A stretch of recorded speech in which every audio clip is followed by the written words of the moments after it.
The zoo have brought death, misery, mayhem, poverty, and impoverishment to our people. And that day, our silence will speak for us. It will be so loud that the whole world will not fail but to understand that we are fed up with the zoo. There will be no marching. I am telling parents in Biafra land, do not kid your children or dress them up to come out to march for Fulani Janjaweedism. If you're celebrating 1st of October, you are celebrating Fulani mediocrity. You are celebrating British neo-colonialism. You are celebrating poverty. You are celebrating deprivation. You are celebrating Mietiala terrorism. You are celebrating banditry, and you are celebrating idiocy. And we're not going to have that in Biafra land. So parents, be warned. Do not send out your children, because there will be terror attacks in Biafra land, planned, orchestrated, and executed by Mietiala terrorists in Biafra land. They are there now in place. Some of them are even in the army and the police as well. Do not risk the lives of your children. Biafra land will be empty and very silent on that very day. Markets will not open. Markets will not open. Nothing will happen on October the 1st. Very, very important. I have a... And let me reiterate this very morning. Another Savior, holy, holy, holy, holy, holy, another Savior, holy, holy, holy, holy, Well, this is Mobian. This is dedicated to the gallant heroes of the Nigerian Biafra War and IPF families all over the world. I remember the Nigerian Biafra War, in the thickness of the Biafra genocide. Hey, one man revived the vanishing hope to life. Let the great Biafra army to fight, and they were singing out, holy, holy, holy, holy, Olumewojuku is another Savior. They were singing out, holy, holy, holy, holy, Olumewojuku is another Savior. Holy, holy, holy, holy, Olumewojuku is another Savior. Many years after the genocide, whoa, yet another great leader has risen up now. Oh, and is leading the Biafrans to victory. Inyomadika yabika kwa namno wao. Hey, anamekele mazuche mefo. Manemo, it's an honor having you on board. When I'm singing along, holy, holy, holy, holy, Nnamdi Kanu is another Savior. Holy, holy, holy, holy, Nnamdi Kanu is another Savior. Holy, holy, holy, holy, holy, Nnamdi Kanu is another Savior. Holy, holy, holy, holy, Nnamdi Kanu is another Savior. Holy, holy, holy, holy, Nnamdi Kanu is another Savior.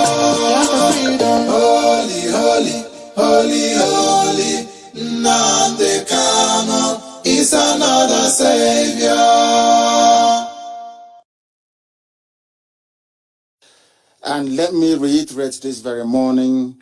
Every coordinator in Biafra land, every principal officer of state, every servant of the wonderful people of Biafra must ensure that there will be no market on the 1st of October. Nothing will happen, not even churches, no mosque, nothing whatsoever. There is going to be total silence across the entire land of Biafra, because there is nothing to celebrate about the zoo. The zoo have brought death, misery, mayhem, poverty, and impoverishment of our people. And that day, our silence will speak for us.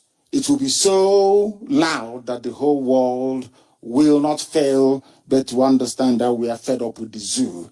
There will be no marching. I am telling parents in Biafra land, do not kid your children or dress them up to come out to march for Fulani Janjaweedism.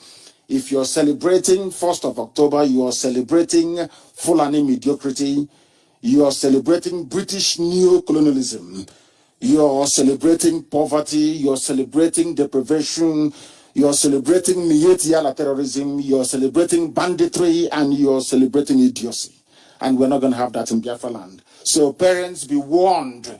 Do not send out your children, because there will be terror attacks in Biafra land, planned, orchestrated, and executed by Mietiala terrorists in Biafra land. They are there now in place. Some of them are even in the army and the police as well. Do not risk the lives of your children.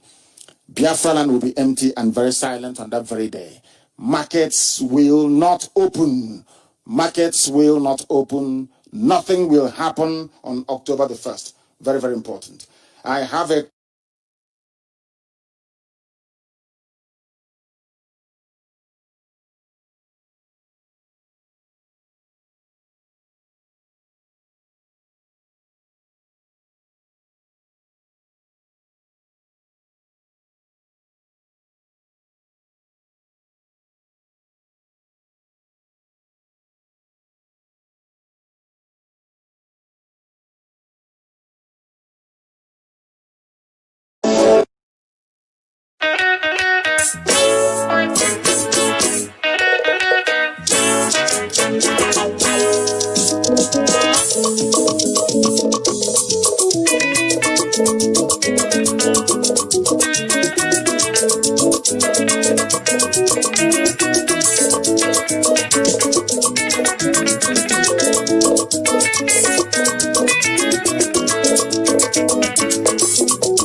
And let me reiterate this very morning, every coordinator in Biafra land, every principal officer of state, every servant of the wonderful people of Biafra must ensure that there will be no market on the 1st of October.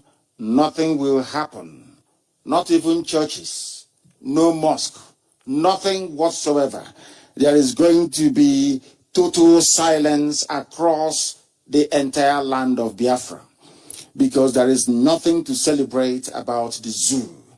The zoo have brought death, misery, mayhem, poverty, and impoverishment to our people. And that day, our silence will speak for us. It will be so loud that the whole world will not fail but to understand that we are fed up with the zoo. There will be no marching. I am telling parents in Biafra land, do not kid your children or dress them up to come out to march for Fulani Janjaweedism. If you're celebrating 1st of October, you are celebrating Fulani mediocrity. You are celebrating British neo-colonialism. You are celebrating poverty. You are celebrating deprivation. You are celebrating Mietiala terrorism. You are celebrating banditry, and you are celebrating idiocy. And we're not going to have that in Biafra land. So parents, be warned. Do not send out your children, because there will be terror attacks in Biafra land, planned, orchestrated, and executed by Mietiala terrorists in Biafra land. They are there now in place. Some of them are even in the army and the police as well. Do not risk the lives of your children. Biafra land will be empty and very silent on that very day. Markets will not open. Nothing will happen on October the 1st. Very, very important. I have a, and let me reiterate this very morning, every coordinator in Biafra land, every principal officer of state, every servant of the wonderful people of Biafra must ensure that there will be no market on the 1st of October. Nothing will happen, not even churches, no mosque, nothing whatsoever. There is going to be total silence across the entire land of Biafra because there is nothing to celebrate about the zoo. The zoo have brought death, misery, mayhem, poverty, and impoverishment to our people. And that day, our silence will speak for us. It will be so loud that the whole world will not fail but to understand that we are fed up with the zoo. There will be no marching. I am telling parents in Biafra land, do not kit your children or dress them up to come out to march for Fulani Janjaweedism. If you're celebrating 1st of October, you are celebrating Fulani mediocrity. You are celebrating British neo-colonialism. You are celebrating poverty. You are celebrating deprivation. You are celebrating Mietiala terrorism. You are celebrating banditry, and you are celebrating idiocy. And we're not going to have that in Biafra land. So parents, be warned. Do not send out your children because there will be terror attacks in Biafra land, planned, orchestrated, and executed by Mietiala terrorists in Biafra land. They are there now in place. Some of them are even in the army and the police as well. Do not risk the lives of your children. Biafra land will be empty and very silent on that very day. Markets will not open. Markets will not open. Nothing will happen on October the 1st. Very, very important. I have a... And now in the hands of strangers in Ugwawosa and beyond, foreigners have taken over everything that you gave to us. Our fathers have been killed by the enemy, and now our mothers are widows. We must pay for the water that we drink. We must buy the firewood we need for fuel. We are driven very hard like donkeys all over the world where we are sojourning and working very hard. We are tired. We are not allowed to rest to get food enough to stay alive. We went begging to the zoo called Nigeria and foreign countries. Our ancestors have sinned, no doubt. But now they are gone and we are suffering for their sins. We are ruled by those who are no better than slaves, and no one can save us from their dominance, their power, and also their murderous tendencies. Murderers are now roaming through the countryside of your blessed land of Biafra. We risk our lives when we look for food. Hunger has made us born with fever until our skin is as hot as an oven. Our wives have been raped on Zion itself. In every Biafran village, our daughters have been forced to submit. Our leaders have been taken and hanged. Our elders are shown no respect. Our young men are forced to grind corn like slaves. Boys go struggling under heavy loads of wood. The old people no longer sit at the city gate, and the young people no longer make music. Happiness has gone out of our lives. Grief has taken the place of our dances. Nothing is left of all we are proud of. We sinned and now we are doomed. We are sick at our very hearts and can hardly see through our tears because Mount Zion lies lonely and deserted and the wild jackals prowl through its ruins. But you, only you, O Chukwokika Biama, you are king forever. and will rule to the end of time. Why have you abandoned us? Why have you forsaken your children? Will you ever remember us again? These are the questions we are asking. These are the questions that we crave answers for. Or have you rejected your own inheritance? Is there no limit to your anger? Will you be angry with us forever? Will you allow our Safolani to prevail over your creation? Will you allow those who are uncircumcised, those who don't know your words, those who are not called by your name to prevail over your creation? Because your words are yea and amen, and any time you speak, it must come to fulfillment and to fruition. Therefore, we plead and we ask you to have mercy upon the lives of your children, because we have no other person apart from thee. Bring us back to you, O King of glory, we pray. We ask you to forever abide with us. Please restore our ancient glory, our inheritance. We pray in your holy name that is above every other name. Chukwu okike abiyama pụrụ ime ihe niile. Ise.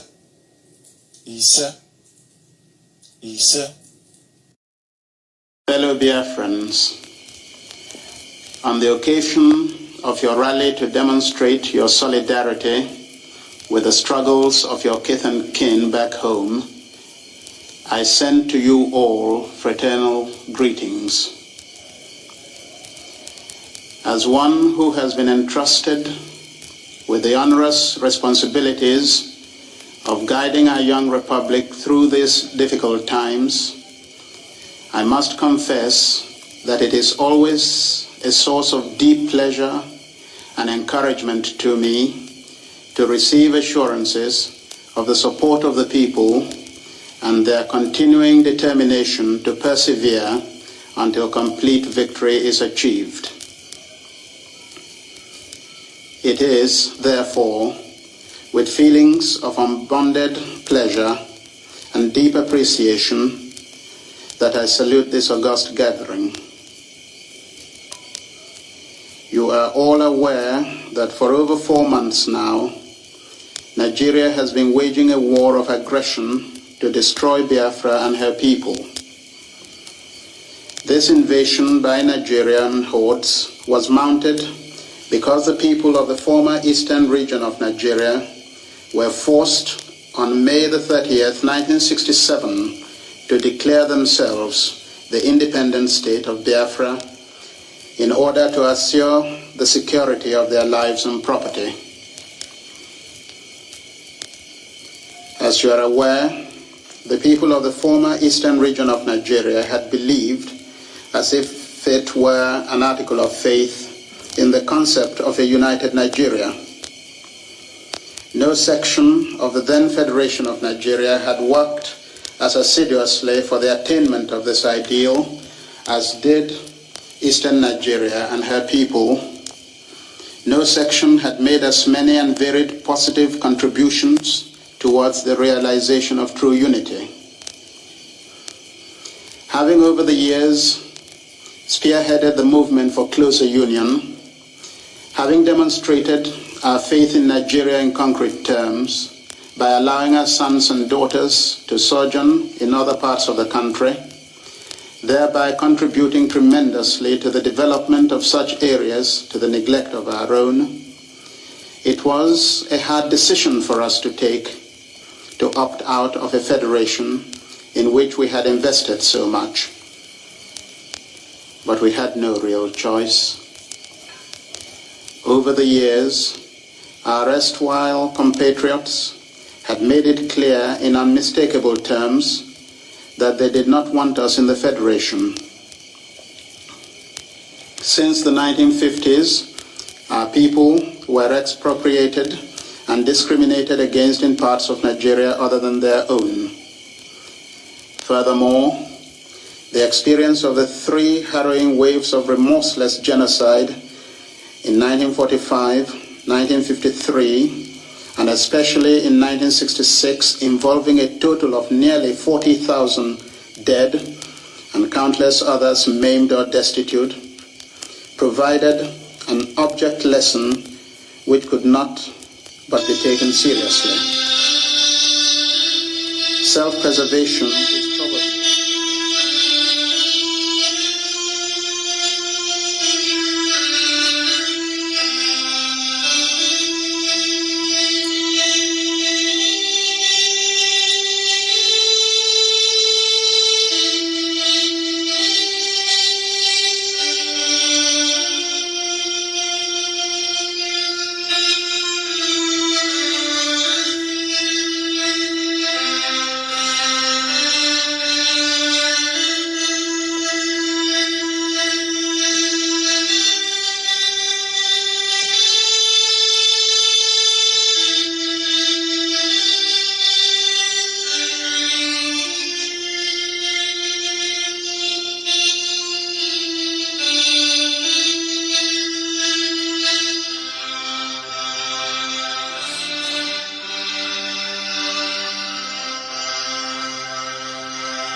Good evening, wonderful people, great Biafrans, wherever you are on the face of this very planet. We welcome you to another explosive, exciting edition of our live presentation on this very day, the eve of the very pathetic, ridiculous flag independence of the damnable Zoological Republic. We are live and we are direct, and I can assure you that the whole world is listening to us. Wherever you are, I welcome you personally on behalf of this very noble family IPOB all over the world. And as I do so, I will also encourage you to welcome all those who are around you, your friends, your relatives, your parents, even their relatives as well. Let me start by saying good morning, good afternoon, good evening, and good night to some of you, because this very platform, this radio, Biafra, is listened to right across the face of this very globe. There is no time zone that you will go to and you won't find somebody listening to us, especially via our IPOB community radio app. Also on Radio Biafra app, we are on FM in Biafra land, in Kanu, in Lagos, and also in areas of Abuja as well. We are doing all we can to ensure that entire Biafra land is saturated with this gospel of redemption. Even the Middle Belt as well, because now that it seems that people have woken up at last. All these years we've been toiling and working and preaching this very gospel. All of a sudden in the year 2020, people have now received it. And that is why you see great movements in those lands where the Fulani Janjaweed thought they held sway before. My name is Nnamdi Kanu. I am the leader of the largest freedom fighting movement on the face of this very earth. Therefore, it gives me great privilege to say that I am a servant of the wonderful people of Biafra. By the grace of the Most High Elohim, with every humility, with every submission to the will of God Almighty in heaven, we serve our people in truth, in honesty, with every diligence and stubbornness you can imagine. Because we are not going to stop until the damnable Zoological Republic is completely and utterly decimated. There will be no Nigeria. That name will not exist. I assure you before God and man, I swear on my life that the name Nigeria will not exist by the time we are done with the zoo. That is how resolute we are. That is how determined we are. That is how formidable we are. Before we go any further, we must pray. This evening, you will permit me, I will pray in the language of heaven, the language of the ancients. The same way that Roman Catholicism, during the very earliest stages of Christianity, prayers were conducted in the ancient language of Latin. That is what we are trying to do here. we must pray to Chukwukikabiama Prumihenine, without whom we would not be where we are today. We have no strength of our own. We are mere mortals. We are nothing. We are born, and one day we are going to die, but one thing shall remain, and that is the word of God. Because that have stood the test of time from the beginning of time until the end of time. Chineke na nke pụrụ ihe niile. Chineke na nke usu niile nke ndị agha. Onye na-epụrụ ndị ihu wepụrụ ha azụ. Eze dị ngọzi. Onye ọ bụ naanị ya ka ike ihe niile dị n'ọbadara aka ya. Onye mmadụ dị ndụ na-apụghị iji anya ya abụọ wee hụ. Oke ufufe na-erubere gị isi. Kpakpando na anyanwụ na ọnwa na-akpụ isi ala nye gị. Kedu ihe izi ihe bụ mmadụ dị ndụ? Lekwa ka mbara igwe si wee na-egosi ọlụ aka gị. Kpakpando wee na-egbuke n'igwe.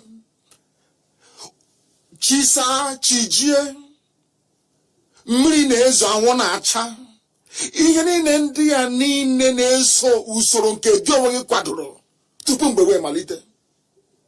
N'ihi na ọ bụ naanị gị bụ Chineke nna. O nweghị ihe ọzọ anyị onwe anyị bụ ndị dị ndụ na-akpụ isi ala anyị ma ọ bụghị naanị gị onye dị nsọ. Chineke nna, anyị wee na-arịọ gị n'ụbọchị nke taa na mmalite nke nghasasị obodo ekwensu bụ zu nke anụkpa ahụ kere na ọ bụghị onwe gị nna nke igwe. Anyị na-arịọ gị ka ilekwa obodo ekwensu a wee laa ya n'iyi. Jidezu wee dọrie ya. Ọbụladị echi nke na-abịa abịa ka aka nsi ha wee baa ha ọnụ. Ka ha rapụ ndị niile kuniri wee na-emegide ụmụ gị, wee na-akwafu ọbara ụmụ gị, wee were mpụ niile dị iche iche, ọrụ ala niile dị iche iche, aghụghọ niile dị iche iche wee megide ụmụ gị. Nna nke igwe emekwana mmehie wee megide gị. Anyị wee na-arịọ gị mgbaghara mmehie mgbe niile na ọ bụ anụkpa ahụ ka anyị bụ nna nke igwe. Wee na-asị na ọ bụ amaghị ama. Ọ bụrụ site n'okwu ọnụ bụ sitere na akparamagwa ma ọ bụ echiche eze ebube dị ngọzi, biko ka iwe gbaghara anyị mmehie wee zọpụta anyị n'aka ajọ ihe. Duo anyị n'ụzọ niile nke ezi omume gị. Ị gaghị ekwe ka ihere wee mee ndị gị, n'ihi na isi na onweghị ndị ọbụla na-agbaso ụkpụrụ nke gị onwe ihibere eze ebube dị ngọzi n'ime mmụọ na eziokwu, na ihere agaghị adakwasa ndị dị etu a, mana ihere ga-abụ nke ndị iro ha. Ọ bụ ebe a ka anyị gbakwasara ụkwụ n'uhuruchi, ụtụtụ, ehihie, abalị, n'ụwa niile ụmụ gị gbasasịrị ka ụkpaka, wee na-akpọku aha nsọ gị, na-arịọ gị, na-asị gị nna nke igwe biko n'oge erugbere mgbe nnụnụ ọbụla ji alaghachi na-akwụ ya, ka igwe zọpụta anyị, ka igwe mere anyị amara. Obodo ekwensu abụzu na-ala ọbara ụmụ mmadụ n'iyi kwa ụbọchị niile, nna nke igwe si otu a wee laa ya n'iyi. N'ihi na ụmụ ọjọọ, ụmụ ekwensu abatagbo ndị gị n'ime. Ọ bụghị otu a ka isi wee hazie ala Biafra na mgbe mbụ. N'ihi na ọ bụrụ ebumnobi gị Chineke nna nke igwe na anyị ga na-agbara ndị Fulani odibo bụ ndị na-achị na ma nna nke ebere, ị gara hapụ ha ka ha memile anyị mgbe gara aga. Kama esi na ihe dị etu agaghị eme, i nyere ndị mmụọ ozi gị iwu. Ndị mmụọ ozi gị wee si n'igwe wee rịdata, wee gaa na Idoma, onye nwe m na Chineke nna, wee gaa n'ala Igala, wee si n'ebe a bụ ala nsọ Biafra nna nke igwe, ka ha rapụ ndị agha niile si n'ọzara ugwu Awụsa wee malite nna nke igwe, ha niile wee nwụsịa. Ebe niile na West Africa ka ndị Alakụba manyere aka nna nke ebere ngozi. Ọ gwụla sọsọ ala nsọ gị bụ Biafra bụ ebe ha na-apụghị ịbata. Ọ bụghị site n'ike aka nke anyị, ọ bụghị site n'ihe ọbụla nke anyị onwe anyị mere, ọ bụ site na amara gị na ebube gị Chineke. Ọ bụ amara gị na ebube gị ka anyị na-adọ n'oge awa. Na-asị gị onye nwe anyị na Chineke nna biko bịa ka iwepụrụ anyị ihu na azụ, bịa ka iwe bụọrọ anyị ọbọ, bịa ka iwe lụọrọ anyị ọgụ. Ọ bụrụ n'ezie n'ezie gị onwe gị bụ nyere ahụ na nzuzo, ile mkpụrụ obi anyị anya mgbe mmadụ ọzọ na-anọghị ya. Ọ bụrụ na anyị bụ ndị eziokwu, ezi ebube dị ngọzi, ị ga-enye anyị Biafra na ndụ na-abụghị n'ọnwụ, na Biafra ga-abịarịrị. N'ihi na ma Biafra abịaghị ezi ebube dị ngọzi, ọ bụkwa na ụzọ dị anya ka anyị ga-esi wee gwa ụmụ anyị na Chukwu okike abịa ma bụ Chineke pụrụ ime ihe niile.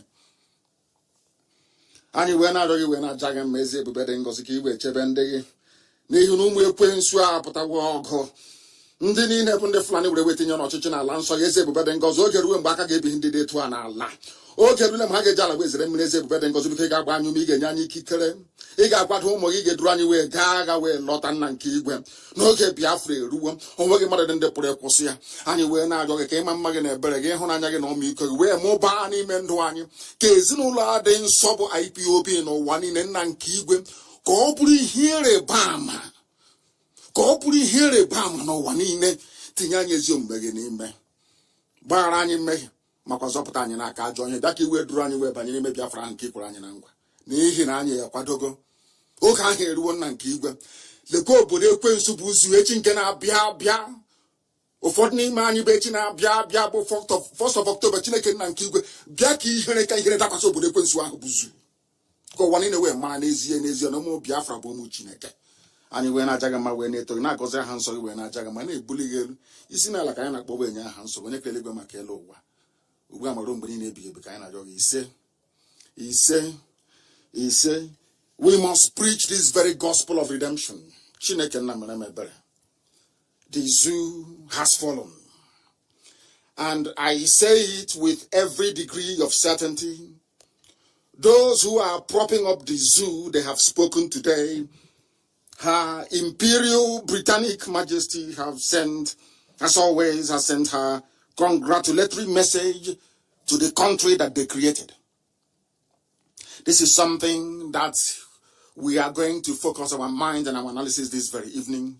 When we come on this very platform to preach this very gospel of redemption, this gospel of hope, this gospel of freedom, we do so convinced that the people listening to us are intelligent enough, they are discerning enough, they are understanding enough, they are schooled enough to read between the lines. Queen Elizabeth II have sent her message. And everybody who is against the quest for the restoration of Biafra or Biafra Republic, or even Biafra Republic of the Middle Belt, must listen very carefully and attentively this very evening. And as always, if you don't have your pen and paper, this lecture may be lost on you.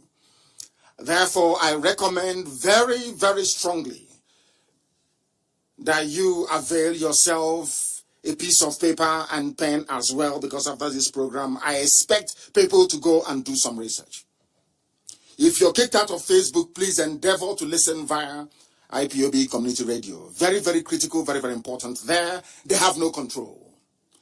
That is the extent to which the Fulani Janjaweed and their British supporters will go in order to suppress this very truth. We have the unique privilege today to announce that the whole world is listening and listening attentively. There is nothing the enemy can do. They can try all they can. They have tried in the past and they have failed. That is why every effort they are making now to stop this very movement is bound to fail. And I remind Fulani once again that your forebears came to our land to conquer us many, many years ago, and they failed very woefully.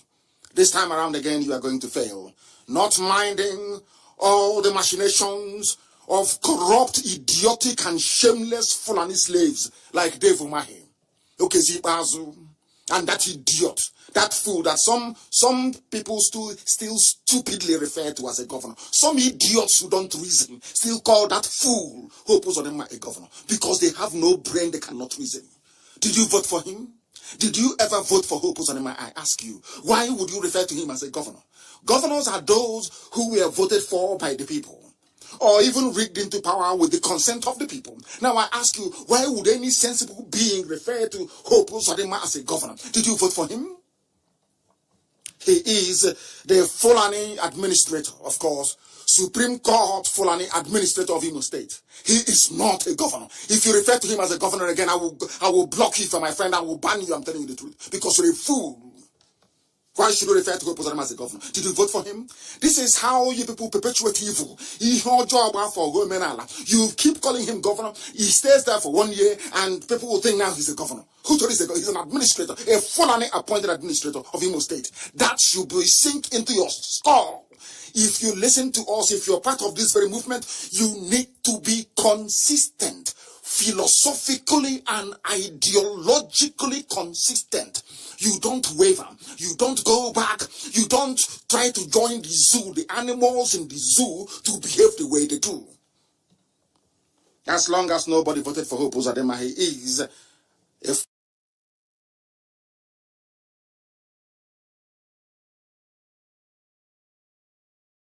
Fulani appointed administrator, and he's doing their bidding for that. I'll get to the idiots later on. And I must warn all the idiots, those from his village, those who are very close to him. If we can destroy this zoo, Hope Uzodinma is a nobody. Any day I remember that idiot. Any day I remember Hope Uzodinma. Believe you me, I'm warning you now. The same way I warned the zoo army and they will not listen. I warned their police, they will not listen. Any day, any Chineke Namere, any day I remember Hope Uzodinma. Oh my God, you will hear the story. That idiot, you will hear the story. Now that he's working for his Fulani masters, all of you are mute, you are dumb, you are seeing it. They are patrolling, doing show of force. Whereas there is war going on in Borno. Borno state governor has been attacked 3 times in a week. There is no show of force in Borno, but there's show of force in Owerri. Because Hope Uzodinma wants to tell us that he's a Fulani slave. He can do as he pleases. And we are coming for you. I'm announcing it live so that the whole world can hear. So when it starts happening, they will know I announced on Radio Biafra. The same way I announced the raising of our flag, our dragon flag. I said it live on air, and it's happening. The same way will happen. If you people want us to live, we live. You want us to all die, we will all die, I assure you, and we take each and every one of you with us. You are a fool. You are doing show of force in Owerri. There is no show of force in Meduguri. No show of force. There they are running. There they are hiding from the monsters that they created, and you have the temerity. You want to prove to your Fulani masters that you're doing very well in Owerri. You're a fool, and every idiot supporting Hope Uzodinma, all of you will go down with him. Bastards everywhere, idiots everywhere. Fulani will appoint you, come to our land and you're talking rubbish. You and Dave Omahi, you're talking absolute garbage. You people are fools. They are using you, but you don't know. You think you want to come and play Afonja in our land? Is that what you think? You and that idiot Dave Omahi, you think you can come to our land to play Afonja, to give Biafra land to Fulani? Come and try it and let us see. Come and give our land to Fulani, let us see. In a Ebonyi state. Come and give a Ebonyi state to Fulani, let us see. We will all perish there, we will all die in that very place. When they killed our sister, did you do anything? When our sister was macheted and killed, did you do anything? You idiots are all over the place claiming your southeastern government. All of you are stupid. All of you are hopeless idiots. You think you can trade our land for your stupid presidency? Is that what you think? You can use Biafra land to convince your stupid, idiotic, immoral Fulani masters that you are now ready to become a president. You people are mad. And you will be dealt with, I'm telling you the truth. You'll be dealt with, and now you understand how you will understand how insane we are. You will understand how fanatical we are. Let Hope Uzodinma pray that nothing happens to anybody in Owerri. I'm telling you before God and man, if anybody goes missing in Owerri, anybody gets shot at, anybody gets injured, anybody gets killed in Owerri because of this Fulani rubbish in Owerri, I'm telling you, Owerri will burn. I'm warning you tonight, Hope, that idiot, that Fulani put in Owerri, and all his idiotic supporters. I'm telling all of you, if you people, if you think that what we are making his mouth is an empty threat, I dare you to shoot one person in Owerri. I will burn the whole of Owerri down. Try it and you will see. Useless fools everywhere. You are playing with us. I want to preach this very gospel. What her Britannic Majesty Queen Elizabeth II sent to her creation. All of you idiots answering one Nigerian people. Because you know nothing. When I preach this gospel, I preach it in truth and in every honesty. There is nowhere else on this earth where the same thing that obtained in Africa, and especially in this zoological republic called Nigeria, will obtain, and people will keep quiet for 60 years. It has never happened anywhere else before. That tells you the depth of the idiocy and stupidity that afflicts an average Nigerian because their brain and skulls are empty. They don't listen very well. The Queen is sending you congratulatory message. The Queen is sending you this very message because she created you. Her family created you. You are nothing. Without the House of Windsor, you will not be a Nigerian. Without Lugard coming, you will not know anything like Nigeria. So when I hear people stupidly and ignorantly trying to defend what they don't understand, it gives me, I become very, very sick. I become very, very sick. I want to understand something. I want people to please try to clarify something for me. Why Britain will be sending a message of felicitation to President Muhammadu Buhari, the same queen that wrote a condolence message. Buhari died in London. The same queen wrote a condolence message to the people of the zoo that they created. The zoo, I call you a zoo because all of you are laboratory animals. Nigeria is like one giant experimental lab of the British, because nowhere else on this very planet have man tried to create the most populous, or should we say, people who assume to be the most influential black country on the face of this very earth. And when people make that very erroneous assumption, they seem to forget that the people that created them are the British. No black man created the most populous country of black people on this very earth. It was done by white people. That is a fact of life. So when any idiot, regardless of who you are, you stand up, we are the most populous, we are diverse, talking rubbish. Did you make it possible? It was made possible by the family of Elizabeth II. Dana wrote you a message, writing to a man who is dead. Everybody knows that Buhari doesn't exist. But because there is this conspiracy to allow the Fulani to remain there, to run everything down, to impoverish everybody, to lower the standard of living, to make life absolute hell for everybody who is unfortunate enough to inhabit that very contraption. That is the reason why they are sending a message of felicitation. And I will read that very message. It gives me pleasure to offer my warmest congratulations on the 60th anniversary of Nigeria's independence. Independence from what? Look at how they deceive themselves. Nigeria's independence. If you are foolish, as most Nigerians are, if you are daft, as most African people are, you will not understand that they themselves are the ones that created Nigeria. So how can I be independent with something that you yourself, you created? How is that possible, I ask? A very simple question. How is that possible? How, I ask you? They created you. All of a sudden, Nigeria became independent 60 years ago.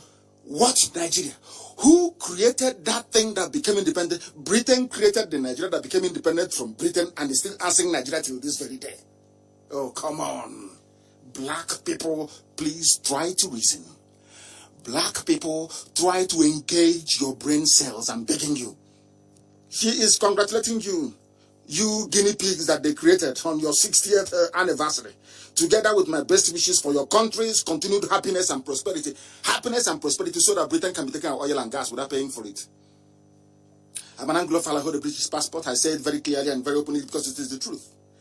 Pipeline on the bottom of the Atlantic Ocean, sucking oil and gas free of charge all the way to Exeter in England. Is anybody disputing it? Are you disputing it? Why do you think they want Fulani to be in charge? Because they know that if they have a Biafran in Asorok, the person will rise up and say, enough is enough. Cut this very oil and gas and pay for it. You don't understand that is why they support one Nigeria? You don't know that? You are pretending you don't know? And any idiot who claims they are for one Nigeria is because their family is benefiting from the chaos, the mayhem, the corruption, the backwardness, the arrested development, poverty, and deprivation that is afflicting that very zoo, zoological republic. It gives me pleasure indeed because they created you. The United Kingdom and Nigeria benefit from strong and enduring ties as Commonwealth partners. Which Commonwealth? Who created Commonwealth? Britain created the Commonwealth to house all their colonies together, with the Queen as the head of Commonwealth. The same way that Abubakar Said, the Sultan of Sokoto, is the head of every religious movement in the zoo. Unbeknown to some useless people in that zoological republic. When I talk about Nigeria, I am overcome with rage. You don't understand how much I hate anybody, not just Nigeria itself. You cannot begin to fathom how much I hate anybody who refers to him or herself as a Nigerian, because you are the lowest of the low. Your education is meaningless. You are so foolish because you cannot reason very well. Who created you? That is my question. The woman or whose family created you is now writing to you and congratulating you. Commonwealth partners, and you would think there is something called Commonwealth. No, of course not. It's a club of ex-British colonies put together to remain subservient to Her Imperial Majesty the Queen of England. It's as simple as that. It takes people with common sense to understand this. Fools everywhere. She said, These are bonds that I hope and believe will flourish into the future. Of course, it will flourish. As long as Nigeria remains one, Britain will continue to benefit. As long as it is one, the corruption which they planted, it was Britain that planted electoral malpractice in Nigeria. It was Britain that planted fraud, hardcore fraud, stealing. It was Britain. That was why Omar Odiko ran to Britain when he stole, wait for it, £4 billion in mobile bank. Omar Odiko, a Fulani man. These are hardened criminals. They contribute nothing to the economy. They have not done anything to move the zoo forward. All they do is to loot, to ask for power, to control AK-47, and to impoverish and terrorize all of you into submission. But unfortunately for them, they never knew that IPOB was coming. No, they never knew. When we started, they were calling us all manner of names. They are not serious. Oh, they want popularity. They are miscreants. They are touts. They know nothing. Oh, they want money. They want to become popular. And at each juncture, we have defied all the expectations and all their thinking about what we have come to represent. They have failed. And that is why today the zoo is wobbling. This newspaper, Nation, concluded by saying, Nigeria got her independence from Britain on October 1, 1960. Which Nigeria? Did you create Nigeria? Did your family create Nigeria? Was Nigeria created by a Yoruba man? Was Nigeria created by a Biafran? Was Nigeria created by a Hausa man? Was it created by a Biron man? Was it Bachama? Who created Nigeria? The same Britain. Do you see how they're messing with your brains? Do you see? Because they see you as black monkeys. You people, you cannot reason. That is why they are messing about with you. Do you understand? That is how foolish black people are. And I say it everywhere without any apology. Black people are foolish by nature. They, believe you me, before God and man, we are useless. We cannot reason very well. Some people listen to what we preach and they get upset. Instead of them to tell their children the truth, to say that maybe this uncle saying this thing, you know, it is because of how we have been behaving. Our behavior is atrocious. Our behavior is bad. Look at what Facebook is doing. Facebook in Lagos is staffed by black people. Black people are there. But these black people, if you ask them how things are bad, there is no light, things are bad, the road to my house is unpassable. But the idiot is in Facebook headquarters, suppressing the truth, knowing fully well that that truth will set the people free. Without the revolution in Russia, will Russia be great today? Without the revolution in France, will France... look at, before the Russians decided to revolt, or the French before them, all this nonsense about their elders. Respect your elders. Had France been respecting their elders, will they be great today? Even Britain that you're looking at, even Britain, that some of you are... Do you know that Britain, there was a revolution led by a man called Oliver Cromwell? Some of you do not understand the history.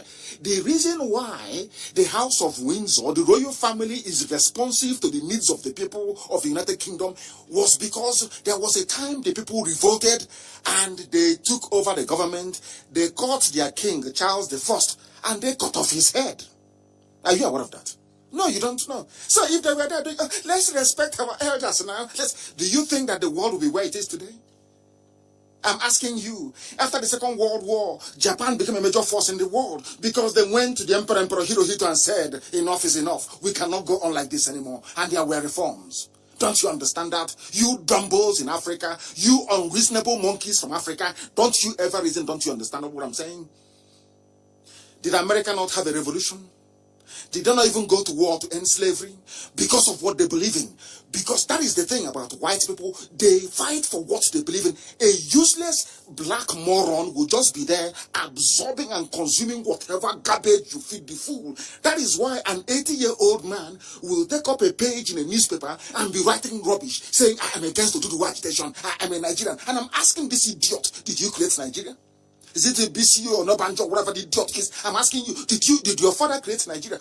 This name that you're answering, Nigeria, who gave it to you? Your slave masters from Britain. That is why you're a nigger. That is why you're black. That is why you're unreasonable. That is why you have no running water, no electricity. That is why you have no good roads, because you cannot. Your brain cells are not functioning. When I say, they say I hate people, I don't hate anybody. I want you to wake up. I want you to wake up and do the right thing. And that right thing is to reason very well. And that right thing is to bring the zoo to an end. Nigeria must end. For people to survive, the zoo must come to an end. It was Britain that created Nigeria, not a black man. Don't you get that into your skull? The funny thing is that they keep bypassing this all the time. When it comes to this, they cleverly look for a way to bypass it. Why do you do that all the time? Why? Address these issues. Every day you complain, no light, school fees, police have killed somebody, stray bullet. Every day you complain, you complain, you complain, you complain, you complain. Look for a solution. What is that solution? You go back to the foundation of the zoo. Ask yourself this question. This Nigeria I'm dying for, this Nigeria they say is our country, who created it? And once you've asked yourself that question, the next question naturally becomes, what was the interest of the person that created it? And from that day, you will cease to become a Nigerian. Any idiot who comes to you and says, I'm a Nigerian, you will hate that person instantly, as I do. Once you say you're a Nigerian, I hate you immediately. Because I know your brain cells are not correct. You're not a human being. 60 years anniversary. They say independence. Independence from who? Nigeria became independent from Britain. Independent from who created Nigeria? Same Britain. Did you see how foolish black people are? Luckily, I'm not one of them. And IPOB can never be one of them. That is why we set the pace all over the world. That is why everywhere you go to today, the wind is blowing. Because I say to my fellow Africans, Europe thrive on empire, the suppression of people. In Africa, it is different. People mind their business. It doesn't matter if your ethnic group is only 500 people. We respect that distinction. That is why, even if you live in townships, at the end of the day, during a festival period or during festivities, you go back to the village. There are some idiots. They say, I'm a nationalist. And we'll get to the man's name. He say, no, buy your rubbish. Defend what you're saying. Who is a Nigerian? You then, I'll get Onabule, I'll get his name in a short while. I want to ask you, was your father a Nigerian? You're nearly 80 years old. Was your father a Nigerian? Was your grandfather a Nigerian? Why are you defending something that your father never defended, your grandfather never defended? Something that is actually a denigration of your great culture and heritage. Because you're a black man, you think having gone to university, having learned how to read and write, somehow that confers upon you, or maybe if you're a little bit old, you have to respect your elders. And when an elder is a complete idiot in front of you, you can see he's a fool, just respect your elder. And I'm asking you, today you're having fun importing everything from China. Had China respected their elders, would Chairman Mao have led a revolution against their elders? No. Are you now listening? All this nonsense, respect your elders, even if they are foolish. I'm asking you, had French people been respecting their elders, would there have been a revolution in France that makes France today, or that made France to become a major global force today? Go and read your history very well. All you idiots, respect your elders. That is why you are poor, you are wretched, you are hopeless, and you're useless. And of course, you're black. Of course, you're black. Independence anniversary, my foot. Mad people everywhere. Britain created Nigeria. Nigeria is one giant laboratory with a multitude of animals in it. Animals. I want to ask that professor. I want to ask that PhD holder. I want to ask that idiot defending Asorok, saying let us go and vote. I want to ask a very simple question. Did you create Nigeria? Did your father create Nigeria, your grandfather, your great-grandfather? Who created it? And for what purpose? Created by Britain to serve British business interests, and they are still sucking our oil and gas till this very day, because from day one they came to take away our natural produce, and they are still taking it till this very morning. You fools, calling yourself Nigerians, idiots who cannot reason very well. All the empty boasts about Nigeria being the giant of Africa was because Britain made it so. Britain deliberately, by design, initially said, we are Britain, we want to get one over France. Understand, reason very well. There was competition. There was scramble for Africa. Portugal was there. Germany was there. All the big hitters were there, scrambling and colonizing us like a bunch of idiots, which of course we are. Let us be very honest about it. Forget all that nonsense about black pride and garbage. If we were proud, there is no way we would have allowed only 20,000 Europeans to colonize the whole of Africa of nearly 40 million people. I want you to understand that very clearly. Now listen, when an idiot comes to you to boast, we are the giant of Africa. That idiot doesn't know that being the giant of Africa, so you claim either by population or maybe by natural gas and crude oil in the ground, Britain made it so because Britain wanted to get one over France. They wanted to have a group of idiots, for them, preferably headed by Fulani people. Through them, they can now control the whole of Africa. Are you understanding me? It is in their papers. They wrote it. That's what they said. It's in their document, in their government papers. We want to create a huge nation in Africa that will have a disproportionate influence in determining the outcome of affairs in Africa. That was why they added everybody together to create you monstrosity, the damnable zoological republic. If you believe in Nigeria, you're a fool. I have asked all of them, come and debate me. I was on Heritage TV last night, of course, unannounced, impromptu. I ask anybody, if you have brain in your skull, if you believe you're a professor, if you believe you went to school, I challenge you to a debate. And I have said it always, if you can, God in heaven knows, if you can last for only 2 minutes with me, I will abandon Biafra. Mad people, all the empty boast, giant of Africa, Britain made it so, not you. Have you conquered 1 inch of territory for Nigeria before? Let me give you an example with the USA. For some of you who don't know US history. Apart from the original colonies of the North, Massachusetts, all the rest of them in the northeast of America, the rest were fought for and conquered and taken over by American forces. Some of you may remember the war. Some of you don't know that Texas is actually Mexico. Or some of you don't even know that even California is also Mexico. In Texas, a war was fought by General Hudson against Santa Anna, General Santa Anna of the Mexican army. Are you aware of that very history? Hudson, the man whose name was given to the capital city of Texas, went to war and conquered that very place for the United States of America. And I want to ask these idiots, Nigeria is the giant of Africa. We are the giant. I'm asking you, name one head of state, name one Nigerian patriot who went out and conquered the territory for Nigeria. Nobody did. The same boundary that Britain agreed with France, their next door neighbor and brothers, is what exists till this very day. In fact, they even lost some to France. We are Nigerians. In America, I want to give you an example. In America, patriots, they went and conquered land for the United States of America. I'm asking you that claim you're a patriot, Nigeria, giant of Africa. Tell me 1 inch of land you added to Nigeria since Britain drew that very boundary. The answer is 0. You're a Yoruba man, you claim you're an intellectual. You went to school, you're an elder, you're Yoruba Council of Elders. And you were there. And your fellow Yoruba people are in Benin Republic. They are in Togo. And you're telling me that you are an intellectual.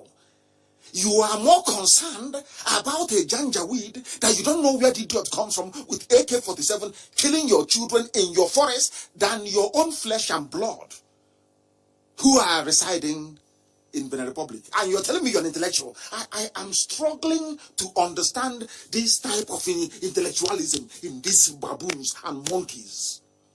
And some of them, the older they get, the more foolish they become. The older they get, the more foolish. In Africa, you don't insult your elders. That is why Africa is poor. Because you don't tell your elders the truth. Elder Bakwako, what stupid elder are you? That you were there, Fulanis are coming and killing your people.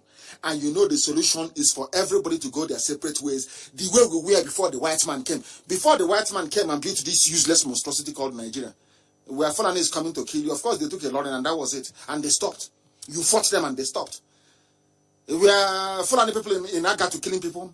Did they come to also one in Enugu State and killing people? Did they try to take over Ebonyi State as they're trying to do today and we're stopping them? Did they try to do that? Did we have idiots like Okezipas and all other fools like the administrator of Imo State? No. It's so useless one Nigeria that gave you all these idiots from everywhere. That is why things are not working properly. That is why people are suffering and in pain. So any idiot answering to a Nigerian is a British racist colonial product. That person is not a human being. Unless you're genuinely educated, you won't understand this. Or you must be learned. If you're not learned, you won't understand what I'm saying. You can't understand it because in your skull is that typical idiocy, foolishness of a black man from Africa. They don't reason very well. And here we are awakening everybody. Everybody. The effects of that British racist and demeaning construct is visible till this very day. They deliberately empowered a bunch of nomadic retards in Fulani that can't boast of excellence in any field, endeavor, or discipline. Unless you class cattle rearing as an achievement, even the cattle that they move from place to place is an instrument of war. The only industry they control is moving cattle from place to place. And they're even using it to conquer people, telling you we have to graze in the forest, we have to graze in your farms. That is why I reiterate my warning tonight to Ebonyi State. And like Imo State, anybody supporting Dave Umahi, anybody, any food supporting him. He went and took money from Islamic Bank and built 4 flyovers. And built a market, and some of you are so foolish. You don't understand what is going on. And the Ebonyi State is going towards Islam, going towards the north. He has given them a free reign. They can do whatever they like. They can kill our people and get away with it. And we are saying no to that. And I want Dave Umahi to understand, okay, Zipazu in Abia and the administrator, the Fulani administrator in Imo State, that our land can never ever be taken over by a Fulani Janjaweed through Miyetiala. I am telling you this, and God is my witness. I'm telling you the truth. And very soon you will see the result. I'm telling you the gospel truth. They cannot take our land. All Jews or Carlo foolishly gave them law. Look at what they are doing. Have you seen our brother with machete cut on his head all over the place in our own land? They forcibly are now taking over people's farmlands in Lobuku and Lopanta.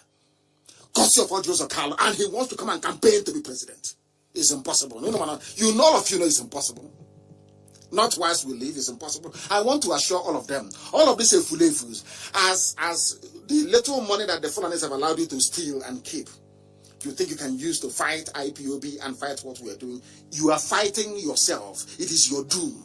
That I assure you. It is your doom that you are preparing for. I want to let them understand. All these idiots, some of them are governors, some are administrators, falling over themselves to outdo one another in trying to please the Fulani. Everybody, hey, come on, Alhaji, I have given your people land, though. Alhaji, can't you see? Mietiala killed a lot of people, and I didn't do anything about it. Alhaji, can't you see? Please, can't you make me your VP? This idiot, that some of you fools call your political elite. Are your political elite. You people are foolish. Very, very foolish. And I want them to try. Any army that comes into our land will die there. I'm telling Fulani tonight, live on air, copy it out and send to US State Department as you normally do. If you come into our land with the intention of working with all these quislings, all these idiots, to take our land and give to you people, all of you will die there. I'm telling you the truth. You know your question. Go and ask, and they will tell you. You are telling me I'm going to get to this man's name in a short while. He was trying to denigrate the Oduduwa, the very brave Oduduwa people who have come out to stand for their right. I'm going to finish that man tonight. But before I do so, all of you clamoring for one Nigeria, all of you illiterate animals clamoring for one Nigeria, I want to remind you of something that you don't know because you're foolish. The thing about a foolish black person is that, a foolish white person, after some time they reason, they say, oh, maybe I see sense in what you're saying. They try to rationalize. But a foolish, when you meet a typical foolish, useless, idiotic black person, it is almost impossible to shift their reasoning.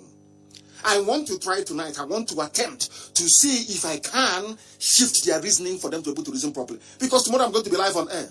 Tomorrow morning, I'm waiting for that plasticine, that idiot they have, the face of an 80-year-old and the hands of Frankenstein. I'm waiting for him tomorrow morning. I'll watch, and after tomorrow morning, I'm coming live on air. Once the idiot finishes, they say he's not going to be in Eagle Square. We are waiting. We are waiting tomorrow. We dissect them tomorrow. We finish the zoo before the whole world. So I am asking the UK High Commissioner to the zoo, the US Ambassador to the zoo, to watch the performance of that clown with Buhari hyper reality face mask. Watch it tomorrow. Because no matter how hard you try, you can never mimic a natural human face. Silicon is silicon. We are waiting for them in the morning. We have driven them away from Asarok. They are no longer there. They can no longer come out. Everything is now recorded. They cannot speak live or field questions live. Down to the mind of IPOB and what we have done to the zoo. I want to remind Dave Umahi and that idiot Fulani administrator of Imo State. If we can stop Nigeria's so-called president from speaking to people, who are you, idiot? A lowly bastard, who are you? Do you know what is IPOB? Do you know how strong we are? Do you have any idea? Or is it because I've been holding men back? I don't want them to do anything. Do you know if I unleash this man, you cannot last till tomorrow morning? It's not about Boko Haram that is pursuing Zulum and he's escaping. When we pursue you, we'll get you and your tongue will touch the dirt on the ground. Because I don't know, you people are foolish. Because we kept quiet. All of you, your idiocy is increasing every day. Every blessed day, your hopelessness is increasing. Every blessed day, in fact, I'm praying. As I want them in Enugu, I am praying now. Let one person get hurt, as a result of this show of force. I'm telling you the truth before God and man. Also, I am saying it so that when it happens, you will know I gave the order. You will know I gave the order. That time, that terrorist you call me now terrorist in the open. Hope also, if anything happens to anybody in Imo State, I am warning everybody living in Owerri. If anything happens to anybody, any IPOB family member in Owerri, God is my witness. I will set an example with Hope Uzodinma. That others may learn. That anger that I have towards Ohaneze, I will unleash it on Hope Uzodinma. Then they will understand how upset we are. Mad people, idiots everywhere. You are fighting for one Nigeria. Some of you idiots are fighting for one Nigeria. In the same one Nigeria, are you telling me that people from the north are more learned than those from the south? They appointed 8 judges or justices to the Supreme Court. They sent their names to Senate. In America, it's only one. When one dies, they replace it. But in the zoo, it's 8. And let me give you the names. Lawal Garba, Northwest. Abdullah Aboki, Northwest. Saulawa, Northwest. Tijani Abubakar, Northeast. Adamu Jaulo, Northeast. Samuel Useji, South. Emmanuel Agim, South. Helen Ogumuyi, Southwest. Nobody from Igbo land is here. Not a single soul. And these are the people that Dave Umahi is working for. These are the people that the Fulani administrator of Imo State is working for. These are the people that Ibasu is working for. And I want to ask our people, when did you people acquire this level of stupidity to the point whereby you no longer reason? You no longer have any sense. You no longer have common sense. You no longer can put your thoughts together. You cannot do anything. Look at how Aba is. Look at how poor Abia State is. And what you want to do is to please. So you people are telling me that in my lifetime, I'm breathing, I'm eating, I'm alive. And the Fulani is controlling our land through some idiots that call themselves governors. Is that what you want to say to me?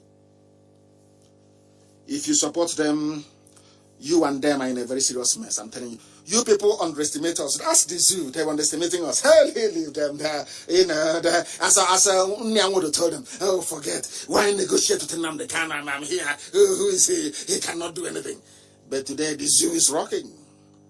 That was why I said, not the translation that Bright Jim Ezie gave. If you look at small pot get angry and the fire quench. No, it's not that. I've never seen such horrible translation before. You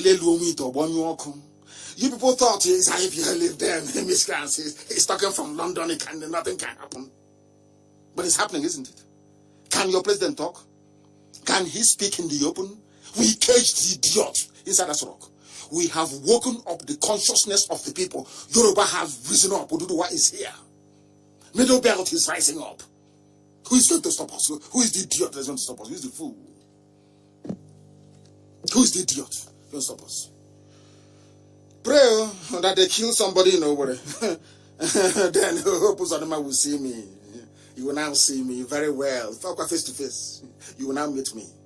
Then you know how fanatical we are about what we are pursuing. And the highest score in JAM, the highest performers, the best, the most academically gifted are in Anambra, in Imo, in Abia. All these places, there is no justice from there to the Supreme Court. It's people that drive cattle. And I keep asking, tell me one thing that the Fulanis have contributed towards the advancement of Nigeria. Nobody can tell me. Nobody can tell me. But they are justice in Supreme Court, leading election, giving themselves vote. And an idiot will come from our land and tell me that somehow they love Nigeria. We are Nigerians. This thing IPOB is doing. This thing Nnamdi Kanu is doing. Can you believe such foolishness? Can you believe such idiocy? You would think others did it. Atiku Denwa killed myself and got away with it. Anybody can do it. In Anambra State it was done. But now we have raised there's a difference between when the flag was raised and when it was down. We have raised our dragon flag. An eye for an eye. If you kill us, we will kill you. I'm telling you, be you Nigerian army, Nigeria police, Nigeria customs, if you kill any Biafran, be rest assured as night follows day, you will die. I'm saying it live, and the world is listening. I'm not hiding it. It is called self-defense. If you come to our land, if you think it's those times you can come, open your gun and be shooting, you shoot them and go. One Haruna will shoot them. No. As you shoot and you're going, we'll catch you on the road and you will die there. And those who are receiving it, and they will tell you. Anyway, but I can't say anything. You know, we are noisemakers. We are miscreants. We are toothless bulldog. We can't do anything. We can't. But how can I use daily? Mad people everywhere. There was an uproar in the Senate. I'm not talking about the justices. This is your so-called Nigeria at 60. And the Fulani did not fight for this even independence that they got, the flag independence from Britain. Fulani never fought for it. All of you, your collective idiocy, your stupidity, all of you from the south, your collective idiocy and hopelessness gave Fulani a comparative advantage. They lied to go on, lied to Middle Belt. Now all of you are crying. Now all of you are suffering. Now all of you understand what Ojukwu saw. That all of you, even Zeke said, elders, let us get elders to go and please. What Ojukwu saw, Zeke did not say it. And today, my leader has been vindicated. Vindicated beyond every reasonable doubt. But Zeke was an intellectual. He had PhD. He was an elder. He was there speaking grammar all the time. Ojukwu told him, Nanya, there is something I'm saying. These people, they don't mean well for us. He couldn't say it. He was blinded by one Nigeria. They gave him one Amina from Guzo. So he was confused. They gave him a Fulani girl from Guzo. They gave to Azikiwe. He was confused. Some idiots said, are you asking us to sit at home? The independence that Zeke fought for. I'm looking at this baboon. These idiots that claim that they are new Hanese, those idiots, those fraudulent 419ers that went and forged certificate with corporate affairs. Your eyes will clear. We are students of history. We know that Russia only became better after a revolution. We know that France became a force after a revolution.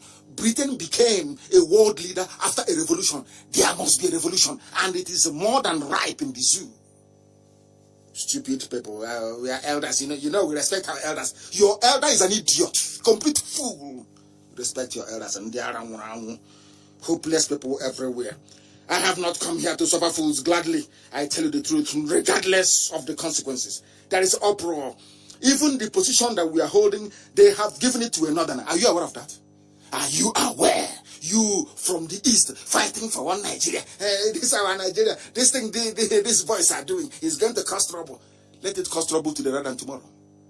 We'll fight this battle now rather than allow our children. I want Fulani to understand one thing. I want Hope Uzodinma to understand one thing. Dave, I am telling you, when we come for you, Fulani will not save you.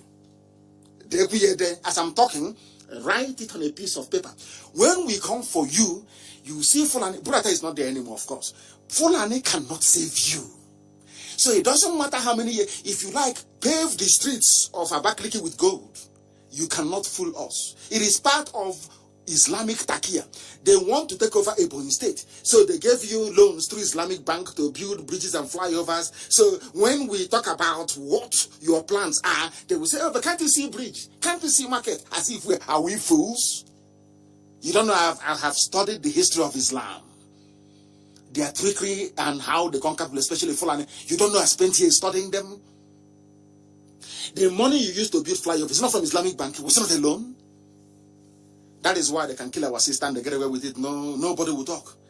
But once Fulanis are caught, defiling our mothers or raping our mothers, and they are dealt with, you start complaining. And you're a governor. And you're Igbo elite. This Umokoko, these riffraffs are your so-called elite. No wonder you're hopeless. Because you are allowing riffraffs to be called your leaders. That is why they can appoint eight justices to the Supreme Court, and you're not there.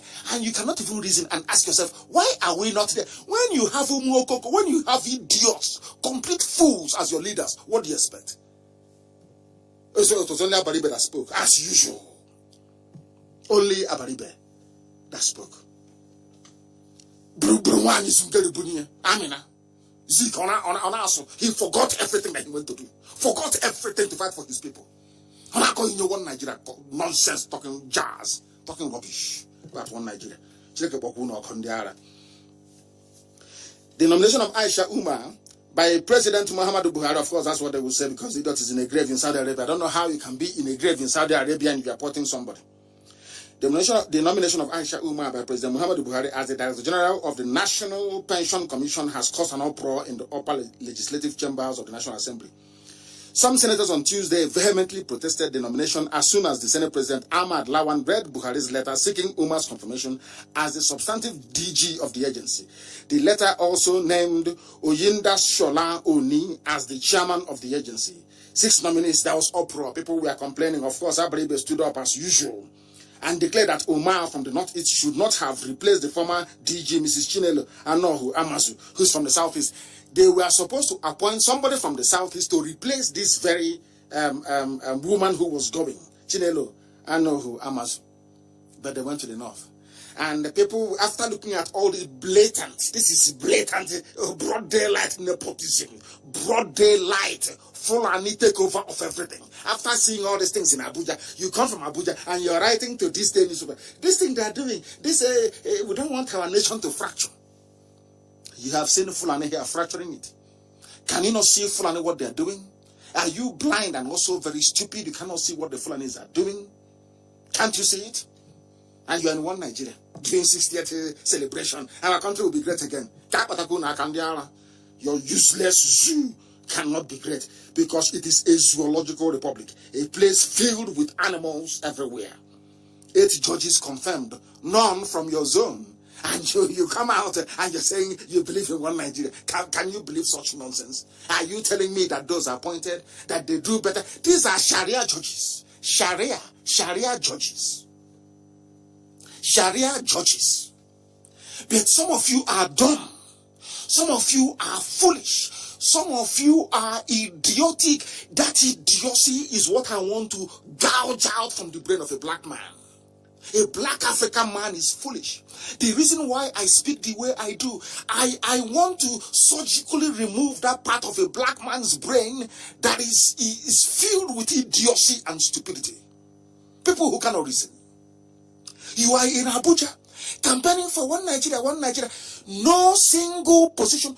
Academically, you are the best of the best. And now, everywhere is Abogi. They have filled every position. And you will come back. And they will give you $200,000. And you come back and one Nigeria. You want to be in one Nigeria. I'm telling you. You people don't know how angry we are. How many did you kill at Mpo? How many did you kill at Onitsha?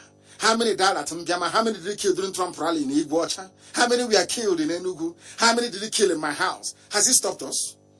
Do you see how foolish you people are? You don't know that the more you kill us, the more hardened we become. You don't understand. It is simple logic.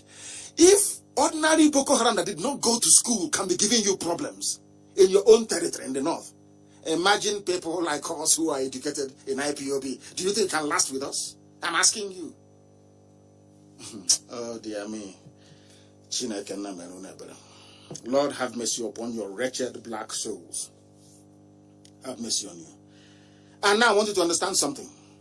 As a result of the work, you know, when we started, people, oh, you people, every day you broadcast, every day you're talking, you're ranting. But BBC has been in existence since 1999. This idiots work for BBC. BBC Igbo. The most useless bunch of idiots I've ever seen in my life. BBC Igbo. They work for BBC Igbo. People interviewing sex traffickers, criminals, hardened drug dealers. BBC Igbo. These are the fools. These are the fools talking about one Nigeria. Every time you've been broadcast, but he's in BBC Igbo. He's telling him now, you've been broadcasting now for 4 years. What have you achieved? But BBC has been broadcasting since 1929. CNN has been there. Nobody, no stupid black man can go and say to CNN, why are you still broadcasting? Why don't you stop? I want people to appreciate how foolish the brain of a black man actually works. Especially baby Sabotua, Sabonti, Kefulefu, and those suffering from Iberiberism. They are foolish. They don't reason very well. As a result of this thing you don't want us to do, all of a sudden, everybody has now woken up. And according to Guardian newspaper in the Zoo Guardian newspaper, not the proper one in England, puzzle over Nigeria's unity as North Central rediscovers its identity. And which people made it possible? IPOB Radio Biafra. You can see Oduduwa agitation today. Which people made it possible? Because they have looked at us. Year after year, we are on it. We don't change. That is why they now have the courage for Oduduwa to come out, and we welcome it. Now that the Middle Belt have discovered their identity, we welcome it. That is the work that Radio Biafra has done. But because you people are black, you cannot quantify. Now ask yourself this question. Why is it that BBC is in, I don't know, maybe up to 60 languages around the world? Why? Because they want to impart, they want to control your mind. They want you to become anglicized. Our mission here is to impart knowledge, to make people to think critically. Not because we hate you. When I call you a zoo animal, it is for you to go back and ask yourself, why is Nnamdi Kanu calling me an animal?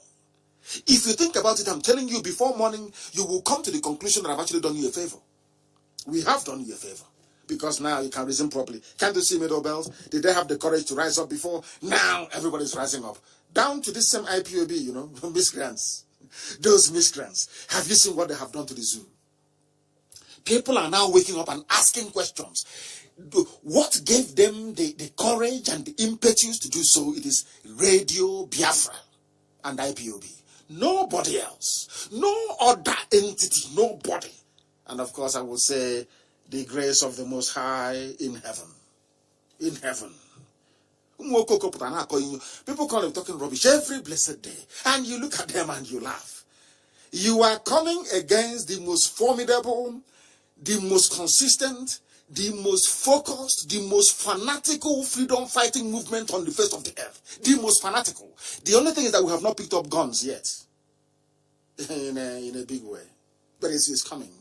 You know, of course, everybody knows it's coming. Fulani will provoke us. And I love what happened. I wouldn't say that I love what happened in Enugu, but I like the consequences of what happened in Enugu. Now they understand. Anything we do now, nobody can blame us for anything because we're on our own and they came to kill us. And I won't tell you what Wodo said about what happened in Enugu. People say, leave Wodo, leave them, let us, rubbish. Evil man. Evil to the core. Evil man. With his evil entourage. Very soon.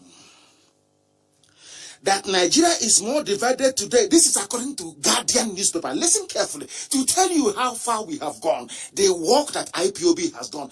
When that Ingila, that prophet was telling them, negotiate now. No, what was said to Osibanjo, live in Nnamdi Kanu. They are our children. I am 53 years old. He is not older than me by more than 11 years. He said, I'm his child. Hey, Chineke, hey, he said, these are our children, our children. These are people that my son is older than. They call us youths. Never come to Chandy and in. They say they are youths. I look at them and I laugh. All these people serving Fulani interests. Listen carefully to this. That Nigeria is more divided today than ever before is no longer news. Now Nigeria is divided. This is according to a conservative newspaper, Guardian. It is already manifesting with the North Central geopolitical zone that appears set to break away and seek self-actualization from the core north. People are now waking up. And that was our mission from day one. To educate the uneducatable. To educate the lazy morons in the zoo. For you, what we've been doing all these years is trying, like when you want to jumpstart a car and maybe the battery is flat or the kickstarter, the kick motor is not working, and you keep trying until you get that engine to start. That's what we have done. All we've been doing all these years without anybody knowing is to get your brain to start thinking, to get your brain to start asking critical and searching questions. Those questions, Facebook don't want you to ask them. Because they're working for the zoo. They understand, as they said before, if you want to hide something from a black man, put it in a book. What we want you to do is to open that book and read that page. Read it. The zoo was created by a white man. No black man created Nigeria. Nigeria is a British racist construct. Anybody supporting Nigeria, that person is mentally, in fact, the person is more than insane. More than insane. And over the years, before they said we are mad, they don't know what they're doing. But over the years now, they have come to accept that what we are saying is actually correct. Now Middle Belt is rising up and saying enough is enough. Because now they know in the Middle Belt, if you're part of Nigeria, Fulani will come and kill you. The only reason why Fulani are in Ebonyi killing people with the help of Dave Umahi, the only reason why that administrator of Imo State, who opposed on him, wants to allow Fulani to start killing us because we are in one Nigeria. Now imagine that we have Biafra. Do you think Fulani will come and kill us in Ebonyi State? It's a very simple question. Do you think that if you had the Kwara Rafam Republic in the Middle Belt, that Fulani will come from Mali, from Niger to come and kill somebody in Agatu, of course, is Biafra. They will come into Birom in Plateau and kill. Do you think that Fulani will have the courage to go to Plateau State and give themselves local government chairman in all those areas? Do you think so? If you're in your own country? Now, as America is, do you think that Britain can go to America now and impose a duke or a marquis or a lord? But had America remained under British colonial rule, they would have had the right to do that. This is something that we want people to understand. Not that we hate anybody or we despise anybody. We just want you. It's just simple common sense. Ask yourself, why are the killings going on in the zoo? Why? Why are people dying in Nigeria? It's because you're in Nigeria. If Fulani had their own area, houses on their own, who will come to kill each other and take over their farmland? That is why they want to smuggle these things through the legislature. Because you're in Nigeria. They can legislate to give your waterways, your rivers and your streams to Fulani people because you're in Nigeria. Because the Parliament of Nigeria have actually taken a decision to allow the waterways to be controlled by Miyetti Allah. But if there is no Nigeria, such nonsense cannot happen. Now, I don't know why people find it difficult to understand something so simple. And as I keep saying, any day that I pass on, the first thing I'll ask God, because of course I'm going to heaven, the first thing I'll ask God is, when you were creating the brain of a black man, what actually happened? I will ask, I'm telling you the truth. I will ask God Almighty, when you were creating black people and you got to their brain, what did you take away? What did you put there? That predisposes them to such unimaginable levels of idiocy. You are in Nigeria and you are dying. Fulani are killing you. You are dying every day. The same Fulani are in Asorok. The same Fulani control the legislature. The same Fulani control the judiciary. The same Fulani are enacting laws to take your land away from you and give to the people. And you wake up in the morning and you say, one Nigeria. May God have mercy on yours. And I have never seen such levels of idiocy in my life. I have never. And may I never ever. I'm waiting for them to unleash that demon tomorrow with a mask. Address. I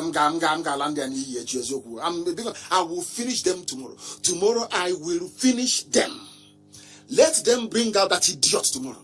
I don't care the level of deep fake they have used. I don't care the level of technology they have employed. I do not give a damn. Tomorrow we are IPOB, the most formidable, the most credible, the most consistent, the most fanatical, the most insane freedom fighting outfit in the whole world. Tomorrow bring out that I give you on, as the idiot is mouthing the usual rubbish that he mouths, I give you only 5 minutes. I will tell you where it was recorded. I will tell you, all they do is the mime. They play a voice and you see him miming. That is, miming means you be moving your mouth to simulate the words that is being read out.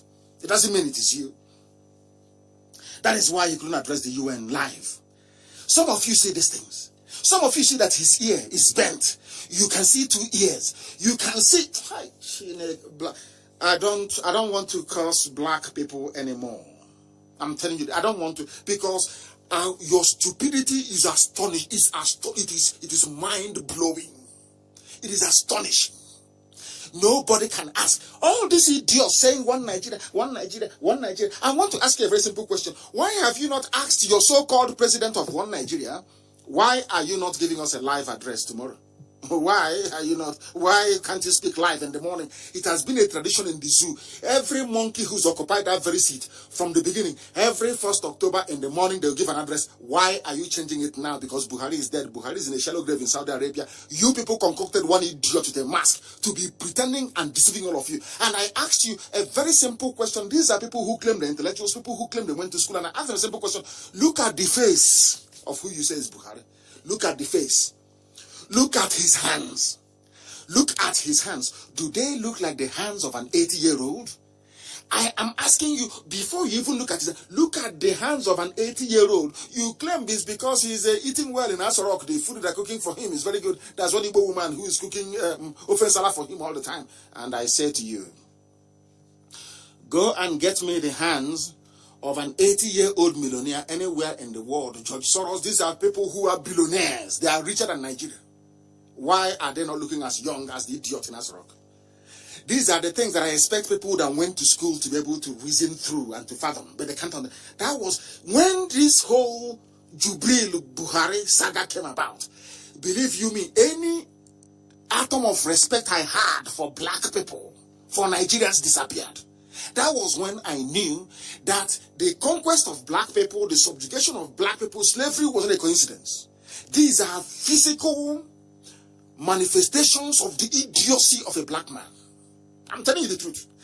Because of what happened with that clown wearing a mask in Asorok, believe you me, that was when I determined that black people are foolish. This shows you that I'm telling you the truth. You can see somebody, your grandmother is near you. She is 80 years old. Your grandfather is somewhere. Your uncles are there. Look at your uncles. Look at them. Look at the idiot little boy in Asorok. Can you not see a difference? Look at his hand. And tomorrow, you will see them. They will hide his hand. I am waiting for his hands tomorrow. You know us now. We are going to be watching them, scrutinizing them very well. They will hide his hands tomorrow, as he's been hiding his hands now. Because the last time the idiot, they claim he went to Mali, they tried to simulate the hand of an 80-year-old. And look at it. It's on my page on Facebook. Go and have a look at it. And I'm asking people, you Nigerians, you're foolish. I know that. I give that to you. Are you also blind? I know you, as a Nigerian, you are the most stupid thing on the face of the earth. But are you also blind? Can't you see the hands? Is that the hand of a human being or a monster? After seeing it, they just shrug it off. That was what led me to believe that there is something wrong with our brain. That was why God allowed white people to come into Africa to colonize us, because Africans are very foolish. I'm giving it to you raw, live and direct. African people are foolish, foolish, foolish, foolish to the core. They cannot reason. That is why they are poor. That is why Africa is poor. Thanks to Radio Biafra, the North has the North Central have now, I wouldn't call them North Central, that the Middle Belt actually, they've now woken up. Ududuwa is with us everywhere. People from Ghana, everywhere, people are rising up and saying, thanks to Radio Biafra. This, hey, you talk too much. Hey, you're what do you call it? Is it ranting or? Have you seen what that ranting has produced? People are now rising up. And the one thing I love, to be honest with you, I never expected this level of magnanimity from our Yoruba brethren. I never expected it. For them to rise up to say that IPOBU was an inspiration. You know what that means? These are people that some people have considered to be our adversaries in the past. For them to be that magnanimous, that was when I knew that they're real. Magnanimity, that was when I knew they were real.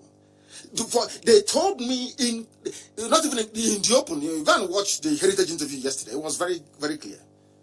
We are their inspiration. Because they have now seen the truth. And that truth is contained in our consistency, both philosophically and ideologically. Principle stance. The man's name is Bisi Akonde. Let me tell you what he said. He's an elder. Don't insult our elder. If your elder is stupid, I will not only insult him, I will hang him with facts and figures. I don't suffer fools gladly. I don't believe that your age should confer upon you some, I don't know, some, the Ashiwaju of wisdom and common sense. It doesn't mean that. Stupid people grow old. I want people to understand this. Idiots grow old. I don't have time to educate the elderly who have refused to allow themselves to reason, because the platform he's occupying is coming from the viewpoint, I know it all, we've seen it, we're intellectuals, the same old garbage. Intellectual that is no light, no good road, no housing, no food, nothing. There are intellectuals everywhere. Intellectuals like University of Iguacha, Petroleum Department. People graduate from the Petroleum Department of a university. The 4 refineries that should absorb them into employment are not working. But people are still being admitted to study petroleum engineering. Unbelievable. Only in this zoo. Now, let us talk about this man. Oduduwa Republic, Bisi Akonde says Nigeria must remain united. I want to ask Bisi Akonde a very simple question I ask every idiot in the zoo. Did you create Nigeria? What is the meaning of the name Nigeria? What was the nationality of your father before the white man named you, now your grandfather, so to speak, before the white man named you Nigeria? Now, what about your history? Are you saying that the history of your people do not matter? That the only thing that matters is the history created by a white man? I'm asking Bisi Akonde, because he has asked those calling for the breakup of Nigeria to stop it. According to him, allowing Yoruba to break away from Nigeria might lead to war. So bloody what? Yugoslav, they keep, I don't know where this fear comes from. Always fear, might lead to war, might lead to war. But there is war already. They came to Yoruba land and they killed Papa Shuranti's daughter. Have you not heard about it? Have you not heard about what Fulani headsmen are doing? Are you foolish? You are intellectual. It might lead to war, but there is war already on the ground. This is why I have no time for these fools. You call yourself an elder. You're a PhD holder, but you're a fool. If you claim that you want to go and prepare for war, then you say so. Not to come out and to discourage people. Professor Kintoye, the Yoruba One Voice, they've come out to say, we are agitating peacefully as IPOB is doing. Peaceful agitation. What is wrong with that? It's like you're in a classroom. Your teacher is talking rubbish. You raise up your hand to ask questions. Say, shut up, don't say anything. But teacher, please clarify. That is what a generation love. Please explain to me why I must remain in this zoo. Tell me. Somebody have just written now that breaking news: police ban rally or protest on Independence Day. Zoological Republic, but in their constitution, I want to remind this Bisiakon, whatever his name is, Bisiakonde. He's an elderly fool. And if you allow this type of foolish elders to continue existing, you become confused. I'm telling you the truth. Some of you are afraid of speaking the truth. And if you are afraid of, you can't walk with us if you are afraid of the truth. Now listen, they have banned rally and gathering. But in their constitution, it says you have the right to assemble anywhere. You have the right to protest. And the police will give you protection. Those black people, you people are driving me insane. Black this yogi from Africa. In their constitution, it says the police should provide protection and escort for any group of people wishing to protest. The same police have now gone and said there is a ban. And that is the country that Bisia Konde is saying, don't break it. And he's an elder. He's an intellectual. He went to school. And I want to ask Bisia Konde, what happened to that part of the constitution that says you are allowed to protest and to rally? That's what I'm asking him. And he's an intellectual. I want him to answer me. He cannot. Where we come from, I don't know how to translate this in English. Okay, Sona Banyenaji. That's how we are taught when we bring up in the village. There are some elders who are as useless as that. You know, there is a smaller version of millipede that attacks a yam. Okay, Sona Banyenaji. They are like that. You see them with their gray hair, telling you what we saw standing up. You cannot see, flying, rob garbage, pure garbage. If they are good, let me ask Bisia Konde: if your generation was any use to anybody, how come the zoo is in the mess that it is in today? It's a very simple question. If your method has worked, if your one Nigeria has worked, why is it that foreign people are killing people in the south and you've done nothing about it? Because they gave you money, because you're compromised, because they have pictures of you in a compromising position, because they know that they have your file. They have called you and said, please say something, and you're talking. But tonight I will disgrace you that your people may know that you are a nobody. People are asking for their freedom. You go to America, don't you, for treatment. You travel to England for treatment. In those places, their young people rebelled against their elders. That is why their land is good. Before you start talking rubbish, respect your elders. If an elder is stupid, well, how can you respect a stupid person? How is that possible? How? Bisia Konde. He is the interim chairman. He's a pioneer interim chairman of the APC, of course. He's an APC man in Ibadan. And we know the history of some of Ibadan people in politics in the zoo. They are traitors. I tell you, one thing about radio, I will tell you the truth. Please, if that is going to cause any rancor, then you are in the wrong place. I will preach the truth. I will preach the truth. It's from Ibadan, as always. They are very good people, of course, but they have their own fair share of saboteurs in Yoruba land. I know their history very well. But I thank God Almighty in heaven, Chukwokika Biama, that this new generation, it fills me with great pride and joy. As I said yesterday, these are the people I've been waiting for. I know that Yoruba will rise up one day. I've been waiting for the right people, and now they have come. And you will see what is going to happen.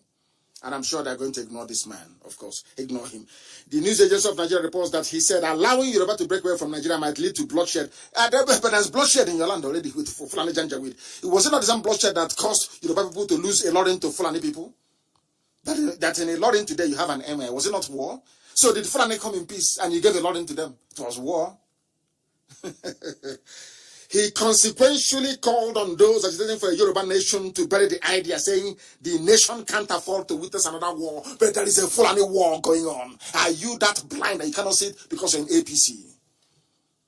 Maybe after tonight, your eyes will open. You will understand that we have gone very far. You cannot stop us. You cannot stop us in a country where everything is begging. Everything is begging to sign a law. Oh, please, Buhari, can you revisit confab report of 2014? Oh, please, Buhari, can you do this? Please, Buhari. Every day you are begging. The Buhari you are begging, the idiot's skeleton is in a Saudi grave. His tormented soul is wandering the Arabian desert. Aisha's boyfriend is busy. They are shopping all over the world. They are busy having fun. And people, I am told, once you travel back to the zoo now, they will take 51,000 naira from you and give you a non-existent address of a hospital to go and do COVID-19 test. And your money is gone. That's what they're doing in Nnamdi Azikiwe Airport in Abuja. But I want to ask them, when Aisha Buhari flew to Dubai to go and do shopping for the daughter's wedding, did she do COVID-19 test before coming back? Oh, she is more equal. Okay, she's a feudal, I don't know, feudal lady. I want to, all those people don't know the criminality going on in this. Like every part, I want to ask BC Akonde, do you know that there is a fraud going on in Abuja right now?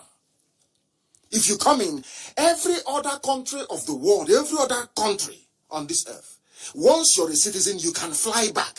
You may not have the money to do COVID-19 tests where you are stranded. Only in Nigeria, they will say to airlines, we will fine you if you bring anybody here. But you don't know if those people are stranded, if they have the money for it or not. Why don't you conduct a test when they arrive? No, you will pay 51,000 naira.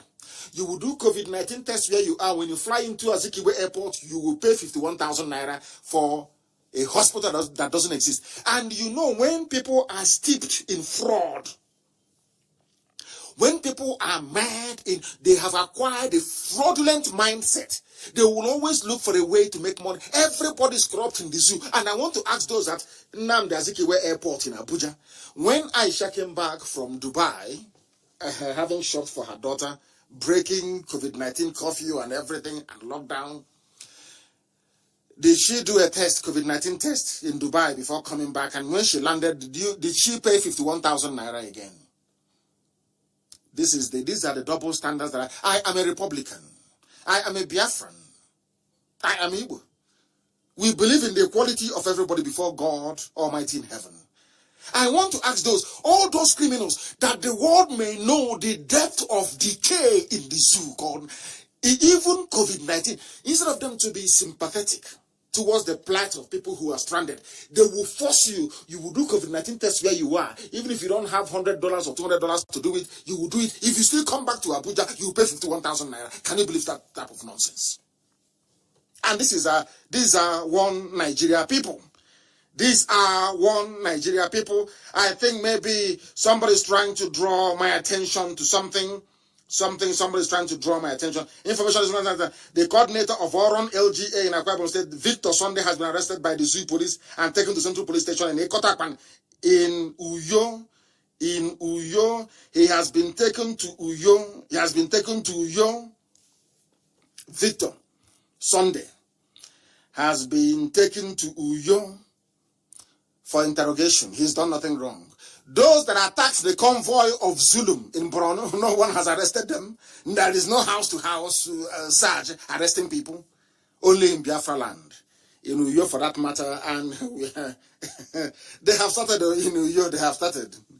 When our own madness, little one, and when we show them 1% of our madness now, they'll start complaining.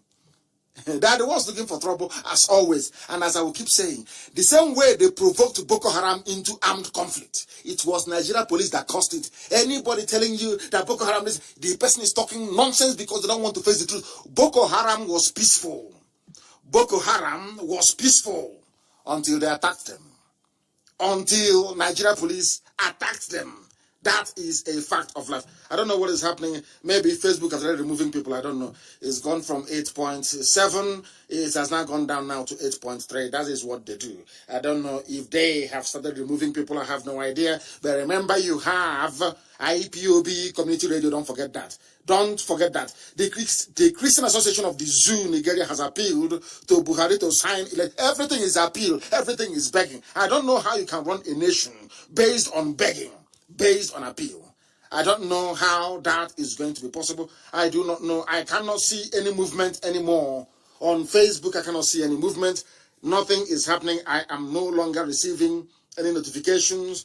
People are no longer writing or commenting or bringing. Please, if you have any information to give to me, please go to Facebook and write it. I will be able to see it, please. I tried to move about, and for that reason now, that has frozen. But if it has frozen, you can no longer join us or be able to participate. Please, I ask you to go to IPOB Community Radio. Very, very important. The time now is approximately 29 minutes. 29 minutes to 9 p.m. in the blessed land of Biafra. We are live and direct. And please, I need confirmation. I do need confirmation that we are still live and direct, please. Very, very important. I need confirmation that we are live and direct on Facebook, because it's frozen here. I cannot see anything anymore. I cannot see anything anymore. It is frozen on this very end. If you are able, if we are still on Facebook, please do let me know. Very, very important indeed. We are live and we are direct, and the whole world is listening. As I told you earlier, we are going to be live again tomorrow morning as well to dissect the nonsense coming from the mask-wearing clown. That is Aisha Buhari's boyfriend. We are going to listen to him tomorrow morning. We are going to watch out for his hands to see what they have done to it, how they have managed to age it. We are also going to focus on the mask that he's wearing, because ultimately it will sleep.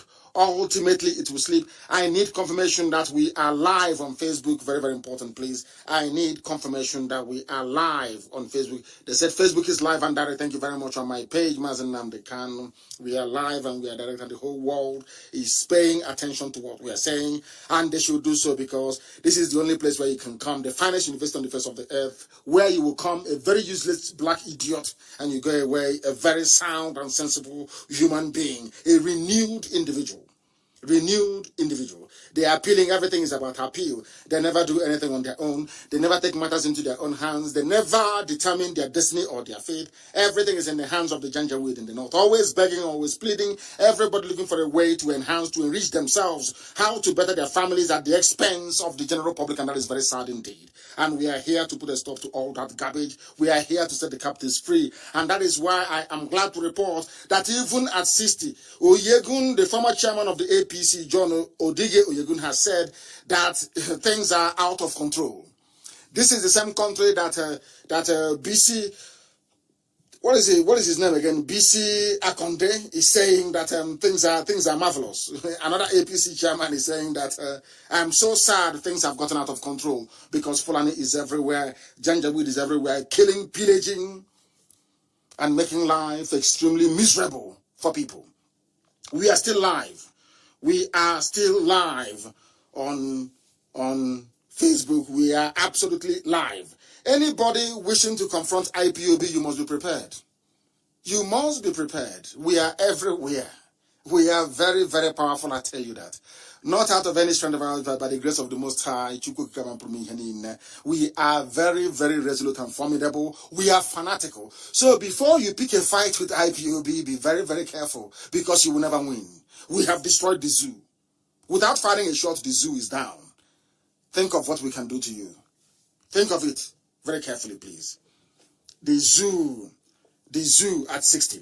Former national chairman of APC, Chief John Odige Oyegun, has said that he was so sad that the country has not attained its full potential at 60, adding that this saddens him. Nigeria is 60 years old. Oyegun is more than 60 years old. He is saying that the country is 60. So which country does he come from originally before becoming a Nigerian? Hey, I don't know how to explain this. Black people, please, can you be able to reason for once in your useless, hopeless black lives? Is unbelievable. Unbelievable. Things have been very tough. What I can say confidently is that the basic foundation of our future growth has been laid. No question in my mind about that, but the decision has not been lucky at all. We have had very rough period of dwindling resources right from the beginning of this administration. Dwindling means that they can no longer sell oil and gas at the price they wanted to initially, to be able to fund their projects, because Nigeria runs what is called a rentier economy. They sell natural produce to import everything, because those who are in charge cannot make use of their brain. Those who are from the south who can make use of their brain, nobody allows them very close to government. Very, very sad indeed, isn't it? Fulani knows nothing only to move cattle from place, to loot and to steal, to go to Dubai to buy posh houses, and to frit away. What I find astonishing is that they are the ones preaching fight against corruption. That is their method. That is their mode. In fact, I listened to one Yoruba man, very, very intelligent man. Everything he's saying is what we have been teaching for years. the trickery of the Fulani. They come, we are fighting corruption, but they are the most corrupt. and when they come up with this nonsense, people always buy the jargon. People always buy the garbage. People always buy this nonsense that somehow Fulani is clean. They know what, but these are the hardened criminals. And tomorrow we shall expose them. I want that idiot to come to Eagle Square tomorrow. We have forced them to cancel their morning broadcast. We have forced, can you imagine what IPOB did? We have forced them to, their president can no longer speak live. Impossible. And people are still, do you underestimate how powerful we are? Do you underestimate us? Do you underestimate us? We have stopped Nigeria from having a president. They don't have any, they want to, of course the president is dead, Buhari is dead in Saudi Arabia somewhere. The idiots they brought as a replacement can no longer speak live. Can you imagine that? Which other people can do that anywhere else in the world if not IPOB? That is how potent we are. That is how formidable we are. That is how powerful we are. The zoo is gone and people can see it. So anybody tell me about one Nigeria is not only mistaken, that person needs to see a psychiatrist. Look at the zoo and their lies. You will understand very clearly that they said we're going to protest. That is what I said to them about consistency in life. And black people are never consistent. That is why things are very, very hard for us. They said we're going to protest Nigeria Labour Congress, Trade Union Congress. We are going to come out. We'll shut everywhere down. And they called them in Asorok and gave them money. They shut up their mouths. They said we'll suspend electricity tariff for only 2 weeks. Can you imagine such nonsense? They said they were going to come out to protest. And for that electricity tariff will only be suspended for 2 weeks. And they called off the strike. That is black people for you. That is why sometimes they marvel at our doggedness and determination. We don't intend to go back not 1 inch. We are determined, we are resolute. We are resolute. We are not going to stop until Biafra is restored, until Oduduwa is restored. Until Oduduwa is restored. Never. Never stop. Even Middle Belt, even Hausa. I said to Fulani, at the end of this very war that you have started, I am telling you, you will not be in Gobe. Some of you call it, you know me, I like to go back to regional names. And I was very glad to see an article in Daily Times the other day referring to Edo State as Igodomigodo. For the very first time that a Nigerian newspaper is referring to Idu land as Igodomigodo. For the very first time. You know me, I am an original person. I like to go back to the original name the people had. It was Gober. G-O-B-I-R, not Sokoto. Sokoto is Fulani, Gober is Hausa. I am warning the Fulani people that at the end of this race, I'm telling you, every Fulani Janjaweed born anywhere in the world, you remember 2 names, IPOB and Nnamdi Kanu, because you will not be in Sokoto. As I'm telling you now, they write it down on a piece of paper. For posterity. By the time this war that Fulani have started will last forever. Fulani cannot be in Sokoto. Hausa people will rise up and take over Sokoto from them. You watch and see what is going to happen to them. They are mad. They don't know what they have done. That God that asked your progenitors not to come into Biafra land is a marvelous God. For you to defy a direct order from heaven. And for some of you, they said there is a U-turn. They have stopped. Hey, I need this news right now. They said there is a U-turn. They are now running away. They are now running away. They are now saying that no more. They are no longer going to have a speech at Ego Square. Am I correct? That is, am I correct? Am I correct? I need this thing to be confirmed, please. They are saying right now that they are no longer. I need it confirmed, please. I want this very news. Having listened to us this evening, they will no longer come out at Ego Square tomorrow. That was what they said before. We'll come out at Ego Square tomorrow. I say, I don't know, come out now. Come now. Come out at Ego Square. Come out at Ego Square. I will destroy Nigeria tomorrow morning. Come out at Ego Square. Because the whole world is watching. It's your sister's anniversary. I'm sure even Her Britannic Majesty will be watching. And after watching, she will listen to my broadcast. The Queen will listen to my broadcast tomorrow morning. And because the whole world listens, of course. Who doesn't listen to us? They said they have cancelled the idiots. They said they have no more program at Ego Square. Come out now. Let me show you. Come out. Come down. I bet I'll be on standby tomorrow. I'll be waiting. Once I see that plasticine, once I see that mask-wearing idiot, Aisha Buhari's boyfriend, once I see him tomorrow standing anywhere and talking, they are finished. They are gone. The powers we have are extraordinary from heaven. The people don't understand. They look at us and they say, oh, who are these people? What we are doing, what we are saying is by divine mandate. By divine mandate.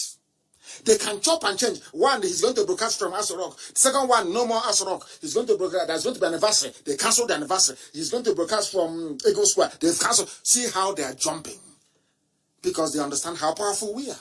They know that very well now. I'm waiting for them tomorrow. It doesn't matter where they hide it. It doesn't matter the technology they're using, the deep fake they're using. Tomorrow, once again, I will let the world understand that every Nigerian is a complete and absolute idiot. Tomorrow, I will prove it. That idiot there is not Buhari. I maintain it 100. If you prove it to me any day on this earth, let me put it to you this way.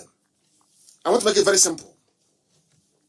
If Aisha Buhari or anybody else can take me to court in any civilized country around the world, alleging that what I'm saying is wrong, that mere fact of filing a court case, I will resign as the leader of IPOB. If they file, I didn't say, listen to me very carefully. I did not say that I have to win the case or they have to win the case. No. I said, if they file a case in a court of law in Europe and in the US, alleging that what Nnamdi Kanu is saying is wrong, it is slander, that I'm impugning the integrity of whoever they call Buhari. The mere fact that they have filed such a case in a court, God is my witness. I will resign as leader of IPOB. I'm not asking them to prove their case. Just go and file a case in a court. I want to let the world understand how foolish Nigerians are. I'm telling you the truth. Listen, if you look at an average black man, ask yourself this question. The Arabs came and took us as slaves. Arabs took us as slaves. The Europeans came and took us as slaves as well. Only 20,000 Europeans conquered the whole of Africa. I want you to sit down as a black man and ask yourself this simple question. How was this possible? Ask yourself again, how was it that the white man came to Africa, took away Africans, mainly from the coast of West Africa, took them to America, and they worked for 250 years without pay? And to make matters worse, they not only own you, they own your children. Even when you give birth, they will sell your children to make money. Only black people. I want you as a black person to sit down and ponder and reflect and ask yourself, why was that possible? If you do that, you will come to one inescapable conclusion. The brain of a black man is very, very backwards. We don't reason very well. And it is the reversal of that stupidity that is what we are doing here. Don't mind our language, mind the message. Mind the message. Very, very critical. They keep chopping and changing. They have not made up their mind. The useless zoological republic. They keep dancing all over the place. They do not know what they are doing. They jump because of IPOB now. People say, hey, is it toothless? I agree. We are toothless bulldog. We are miscreants. We are noisemakers. We rant. I agree. Yes, we rant. What else? Everything. Yes. But come out now in public and give a live press interview. Come out now. They are playing with us. They don't know how formidable we are. Now they understand it. Now, if I want hope, look at Hasorok, see how they are panicking. Talk less of you. You offend people. Only one day I get upset and I give the order and you're gone. I'm saying it live so that when it happens, they will know it's me that gave the order. Our dragon flag is up. I am begging Hope Uzodinma to do what DSS did in Enugu. Go and kill people in Owerri today or tomorrow. What I will do to you, the world will talk about it for eternity. Go and kill somebody. I am begging Hope Uzodinma. Tell that army commandant or commander in Obinze. I'm begging you now. Tell the police, the Fulani police commissioner in Owerri. Is it Yoruba? I don't know. Tell them to go and kill somebody. I will set an example with you. Any ear that hears it will bleed blood. Go and kill somebody. Just try me. Nnamdi Kanu is a nobody. He makes noise. He's a noisemaker. I agree with you. Kill somebody nowhere. That's all. As they did in Enugu, and ask them now in Enugu. Go and kill somebody. Go and kill. You know what? I'm begging hope. All this your show of force. Kill somebody, please. Then I'll set an example with you, idiot. Fool. You think we are here messing around? You don't know who we are. I want people to understand that even the Nigeria Labour Congress, they're a bunch of deceivers. Nobody is reliable. That is why only self-determination can save you. Nobody, no institution, once they bribe them, they are gone. Look at TUC making noise. Hey, comrade with their face cap. Comrade, everywhere. Comrade has gone to Abuja. They've even comrade money. He has cancelled strike. And tomorrow you just tell you Nigeria is good. One Nigeria. Let us not spoil what our founding fathers have. Idiots everywhere. Because he is benefiting from the system. Any idiot talking about one Nigeria is a direct beneficiary of the corruption that the zoo has become. That is why they're afraid of us. Why won't you be afraid? You're going to have to come out tomorrow and we'll finish you. If you think, I don't know, maybe they have recalled the Chinese man who does the makeup for them. Come back now. You know who we are. Come. You will think you've covered everywhere, no? You have not. Come out tomorrow and present that idiot, and then you see what will happen to you. Come present him. 1 minute you're here, 1 minute you're there, because you're afraid of IPOB. Come out and say it in the open. Anyway, they have been saying it. How fearful they are of this monster of a movement. Those of you talking about, we have said this before, and that is why I maintain very studiously that there is something wrong with the brain of a black man. I want to remind them, those that claim our founding fathers, like that BC, whatever, what is this fool's name? BC Akonde. Idiot. I want to remind him of something he doesn't know. He keeps talking about what Awolowo did for this our nation. Awolowo won't be happy. I want to remind BC Akonde what Awolowo said about Nigeria. After that, there are a bunch of 419ers who went and said they registered a new Hanezo, the people that did 419 job in Lagos, and they came back and became Igwe or something and decided to defraud people. Idiots. They don't know who we are. They also talked about Nnamdi Azikiwe. You hear people from the north talk about Abubakar Tafawa Balewa, our founding fathers. I want to let the world understand what the so-called founding fathers of the Zoological Republic actually said about Nigeria. I want the world to know, when people make reference to their founding fathers or whatever garbage they call them, I want the world to know what those founding fathers said. And BC Akonde is the idiot's name. Thank you very much, Dr. Febu. Thank you. I want people to understand. I want people to understand that these people you call your elders, I want to prove to you how foolish they are. Because they come out and say, oh, our founding fathers won't be happy. Let us go and find out what their founding fathers actually said. Since 1914, the British government has been trying to make Nigeria into one country, but the Nigerian people themselves are historically different in their backgrounds, in their religious beliefs and customs. They do not show themselves any sign of willingness to unite. Nigerian unity is only a British invention. Alhaji Sir Abubakar Tafawa Balewa, 1948, a founding father of Nigeria. Let us continue. The second one. Nigeria is a nation. No, sorry. Nigeria is not a nation. It is a mere geographical expression. There are no Nigerians in the same sense as there are English, Welsh, or French. The word Nigeria is a mere distinctive appellation to distinguish those who live within the boundaries of Nigeria and those who do not. Chief Obafemi Awolowo, 1947, founding father. So, BC Akonde, this is Awolowo. You are quoting. Do you see how they lie and deceive? This man claims he's an honest man, he's an elder. But do you see how he's lying? An elder lying like a little Fulanito rag. Lying and lying and lying.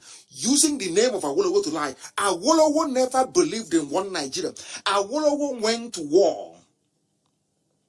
Awolowo went to war with Gowon in order to keep Nigeria one because of the resources. Oil and gas in Biafra and nothing else. Purely economic reasons, and understandably so. Awolowo never believed in one Nigeria. In 1947, let me repeat, Awolowo said Nigeria is not a nation. It is a mere geographical expression. Nobody is a Nigerian. This is according to a founding father. A founding father, the same founding father they quote, we are now telling them what their founding father said. You see how they lie and they deceive people. That is why journalism in the zoo is very, very poor indeed. Now, lastly, it is better for us and many admirers abroad that we should disintegrate in peace and not in pieces. Then, should the politicians fail to heed this warning, then I will venture the prediction that the experience of the Democratic Republic of Congo, which is Katanga, will be a child's play if ever it comes to our turn to play such a tragic role. Dr. Nnamdi Azikiwe, 1964, and I repeat, Dr. Azikiwe said, Nnamdi Azikiwe, that those idiots, this new Ohanese, this bunch of criminals, in Anambra, some of them, they said, Nnamdi Azikiwe is an insult to Nnamdi Azikiwe for IPOB to order sit at home. Let me tell you what Nnamdi Azikiwe said in 1964, after the so-called independence of Nigeria. Let me tell you what he said. It is better for us and many admirers abroad that we should disintegrate in peace. Nnamdi Azikiwe wanted Nigeria to divide in peace. The same thing we are arguing for today.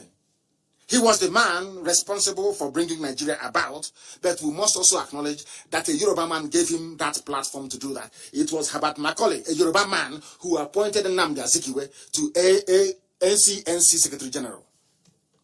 We must not forget that. So anybody telling you that Yorubas did not fight for independence, the person is wrong. The people who actually started the agitation for Nigeria's independence were Yoruba people. Herbert Macaulay was one of them. And he was the one who actually saw something in Nnamdi Azikiwe and appointed him as the Secretary General of NCNC. These are the historical facts that nobody can deny. We have it in abundance. So their three founding fathers none of them actually believed in one Nigeria. All their founding fathers. But tomorrow now, you see Guardian write the founding father. Our founding fathers will be disappointed. But your founding fathers never believed in one Nigeria. It is here now. Now you understand. B.C. Akonde is talking about, does it mean that B.C. Akonde have not heard about the lopsided appointments by the Fulani Janjaweed in Asorok? All the headsmen attack, the hate speech bill, the water resources bill, the land grabbing going on all over the place, the beheading, the raping and pillaging of our land by the Fulani Janjaweed, foreigners coming in to fight, Christians being slaughtered all over the place. So B.C. Akonde, you have not seen any of these things. You are an elder. You see no evil. You hear no evil. You come out tomorrow to talk. In fact, I'll be waiting for any idiot now who goes onto the media to talk rubbish. I will come on air here and destroy you. I'm telling you. Mad people everywhere. Even mad elders. Yoruba will be at war for 100 years. Who told you that? So because because of that, then Fulani should come and take over everywhere. Colonize everybody. Efulefus everywhere. That was what the Fulanis did. Appointed Efulefus everywhere. Idiots, saboteurs everywhere. In our own land, it is a case of giving you an administrator to administer a state on their behalf, like Ozodema is doing. Mad people everywhere. You know that I want him to behave like a stubborn boy.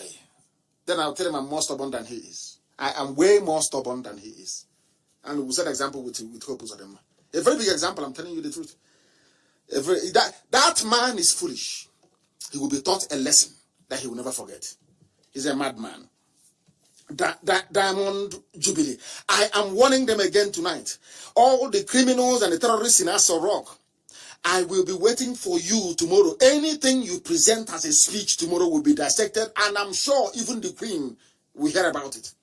Because immediately you finish, I will go live on air. It doesn't matter when you finish. I'll be watching tomorrow. I will not do anything. I'll be observing Aso Rock tomorrow. Once they display any idiot on the screen, they are finished. And I'm sure all the warriors are waiting to bring in all the facts and figures. Very, very important indeed. No matter how well you try to disguise a mask, you can never get it 100% right. There will always be telltale signs that silicon has been employed. Until they come out to admit what the world knows already, we will continue to hold them hostage. Their lies will continue to strangle them. Tomorrow, we shall be watching with keen interest if you Fulani terrorists in Asorok have managed to age the hands of Buhari's lover, the last time you tried the hand mask, it backfired. It is on my page, of course. We are here waiting for you. I would encourage everybody to tell us if the hands of that young man is that of an 80-year-old. It is very, very clear. It is not. And we are waiting for them tomorrow. We are waiting for them tomorrow. They said there's going to be a morning broadcast according to Vanguard. They said we are going to have a morning broadcast tomorrow, 60th anniversary. And then later on, no more morning broadcast. Of course, they're afraid of IPOB. Then, now listen, there is something I want to say. I wanted to make this program only 2 hours. Only 2 hours for the simple reason that we are going to be back on air tomorrow morning. But there is something I want to go to sleep with. 2 things, actually. One is this. Boss Mustafa. The SGF, Boss Mustafa, clears air on saying there are cracks in Nigeria. But they told us it was Osibanjo. Understand this very well. They say, oh, Osibanjo spoke to a ecumenical group, if you understand. It has now transpired, as I told you before, that Osibanjo, I don't know what they have done to him, I don't know where he is. Osibanjo is missing. He is not the vice president. Now, after all the controversies must have erupted over that comment attributed to Osibanjo, it has now become very clear that Osibanjo was nowhere to be found. Now, let me read the news for you so you understand it very clearly. Secretary to the Government of the Federation, Boss Mustafa, has said he was quoted out of context, not the Vice President Yemi Osibanjo was quoted out of context. I want people to put on their thinking caps. They told us it was what Osibanjo said. That was what they told us. That Osibanjo said that there are cracks in the country that may lead to breakup. Now, there has been some, a few reactions, left, right, and center. Now, the actual man who said it have now come out to say, not the vice president who was quoted out of context. That tells you that something must have happened to Osibanjo. He doesn't exist. He's all Photoshop and deepfake videos. The man doesn't exist anymore. In a statement he personally signed, this is just amazing. Mustafa said he did not suggest that Nigeria will break up, affirming that Buhari-led government was committed to a united Nigeria. But I thought you people said it was the speech of Osibanjo, read by Boss Mustafa. Boss Mustafa has now claimed that very speech. That leads me to ask a very simple question. Where is Osibanjo? Forget all the pictures. Forget all the nonsense. They said he is going to have a teleconference with Facebook, head of Facebook in the zoo. Where is Osibanjo? I keep asking. These are the things they are covering. These are the things that Facebook is covering. Black people on this UG, black. Can you reason? Go to every newspaper headline for the past 4 days. They've been writing about what Osibanjo said. The VP said there are cracks in Nigeria. It may break up. All of a sudden, now they have looked for Osibanjo to clarify that statement. They cannot find him. The man they claim that Osibanjo sent, Boss Mustafa, has now risen up to say, oh no, it was me actually who said those things, not Osibanjo. Then, who was lying with Osibanjo's name? Who was lying? Do you see how these people lie and deceive themselves?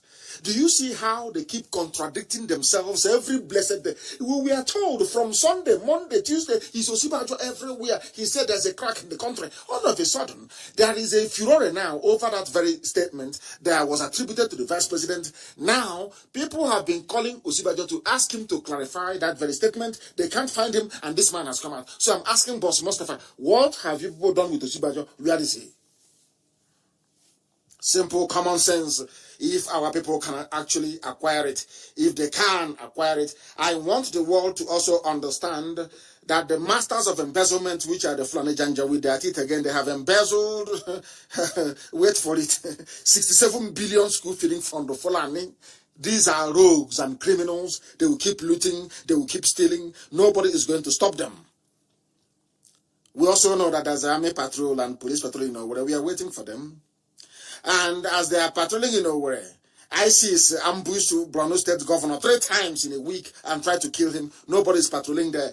That is why I say that Nigerians are sick in the brain. These are animals, they're not human beings. They cannot reason. Simple to ask this common question. Why are you patrolling in peaceful Owerri when Meduguri, the governor of Borno State, cannot even move about peacefully? Why don't you redeploy all the soldiers back to Borno to go and fight insurgency, to go and fight Fulani-made terrorism? And we understand that Hope Uzodinma said is begging Buratai to deploy special military force in Imo.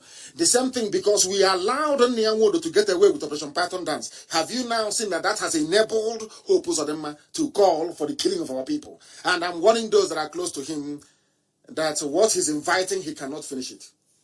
I'm telling you the truth. Go and warn him. He's asking Buratai, his masters, to come and kill his people for him. And tomorrow, this one will come out. It's our turn. Igbo presidency. These are the idiots campaigning for Igbo presidency. See how foolish they are. Inviting people to, after killing us, then who's going to vote for you? These are the same people that are saying, oh, it's our turn, it's our turn. But ordinary state administrator you are, you want the people killed. If you're the president and you bomb them, you will kill all of us. That is why we said, anybody, I've told Dave Umahi, any of you idiots, not saying the ambition, maybe when the time comes, we will pay Igbo journalists who are in the media. They will start writing, they'll start campaigning, it's our turn. Oh, don't let Nnamdi Kanu spoil this thing for us. All of you are wasting your time this time around. In fact, we pray and hope that Biafra will be here very, very, very, very soon, I'm telling you. Very, very soon. That I can assure you. In Abia State, the killing of security men in Abia. Okay, Zipazo, another Fulani stooge, a complete idiot, has offered 2.5 million for information leading to the arrest of anybody they feel may be involved in Fulani attack on their fellow Fulanis in Okwa. But our sister was killed by Fulani people in Ebonyi. Dave Umahi did not offer any reward. I want people to understand, though some of you call your governors, they are the ones killing you, but your stupidity cannot allow you to see. You can see what they're doing. Very, very sad indeed. We are waiting now for who will point finger at whoever and for the arrest to be made. And then they will see. Did any of these foolish, idiotic administrators that the Fulanis have in our land not hear about the girl who was hacked to death in Ebonyi by Miyetti Allah terrorists? No reward was offered. No special forces in Ebonyi. None whatsoever. This nonsense going on in our land must stop. We must put a stop to this efulefuism in our land. The time has come for us to confront these efulefu governors. We must meet them head on because they are beginning to construe our meekness towards their treachery as cowardice. This nonsense must stop. It must stop. And on that note, we have come to the end of our program this very evening. We are reconvening tomorrow morning for those of them in Biafra land. Tomorrow morning, Biafra land time, we shall be waiting and watching what shall become of the impostor, the mask-wearing impostor in Asorok, that we may dissect them and disgrace them tomorrow. I thank you all very much for listening and not minding our rage and our anger. We are propelled by the love we have for our people, that some of you may change the way you reason and begin to reason like human beings. I thank you once again, all of you, individually, and those of you hosting a watch party collectively. I thank you all for listening and for watching and for your comments this evening on Facebook. Of course, that has stopped. With all the love in my heart, concern, and appreciation from me, from here, good evening.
And let me reiterate this very morning, every coordinator in Biafra land, every principal officer of state, every servant of the wonderful people of Biafra must ensure that there will be no market on the 1st of October.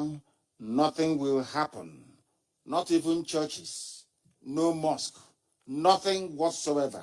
There is going to be total silence across the entire land of Biafra because there is nothing to celebrate about the zoo.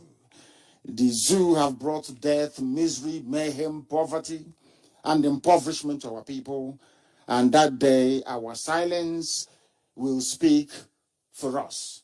It will be so loud that the whole world will not fail but to understand that we are fed up with the zoo.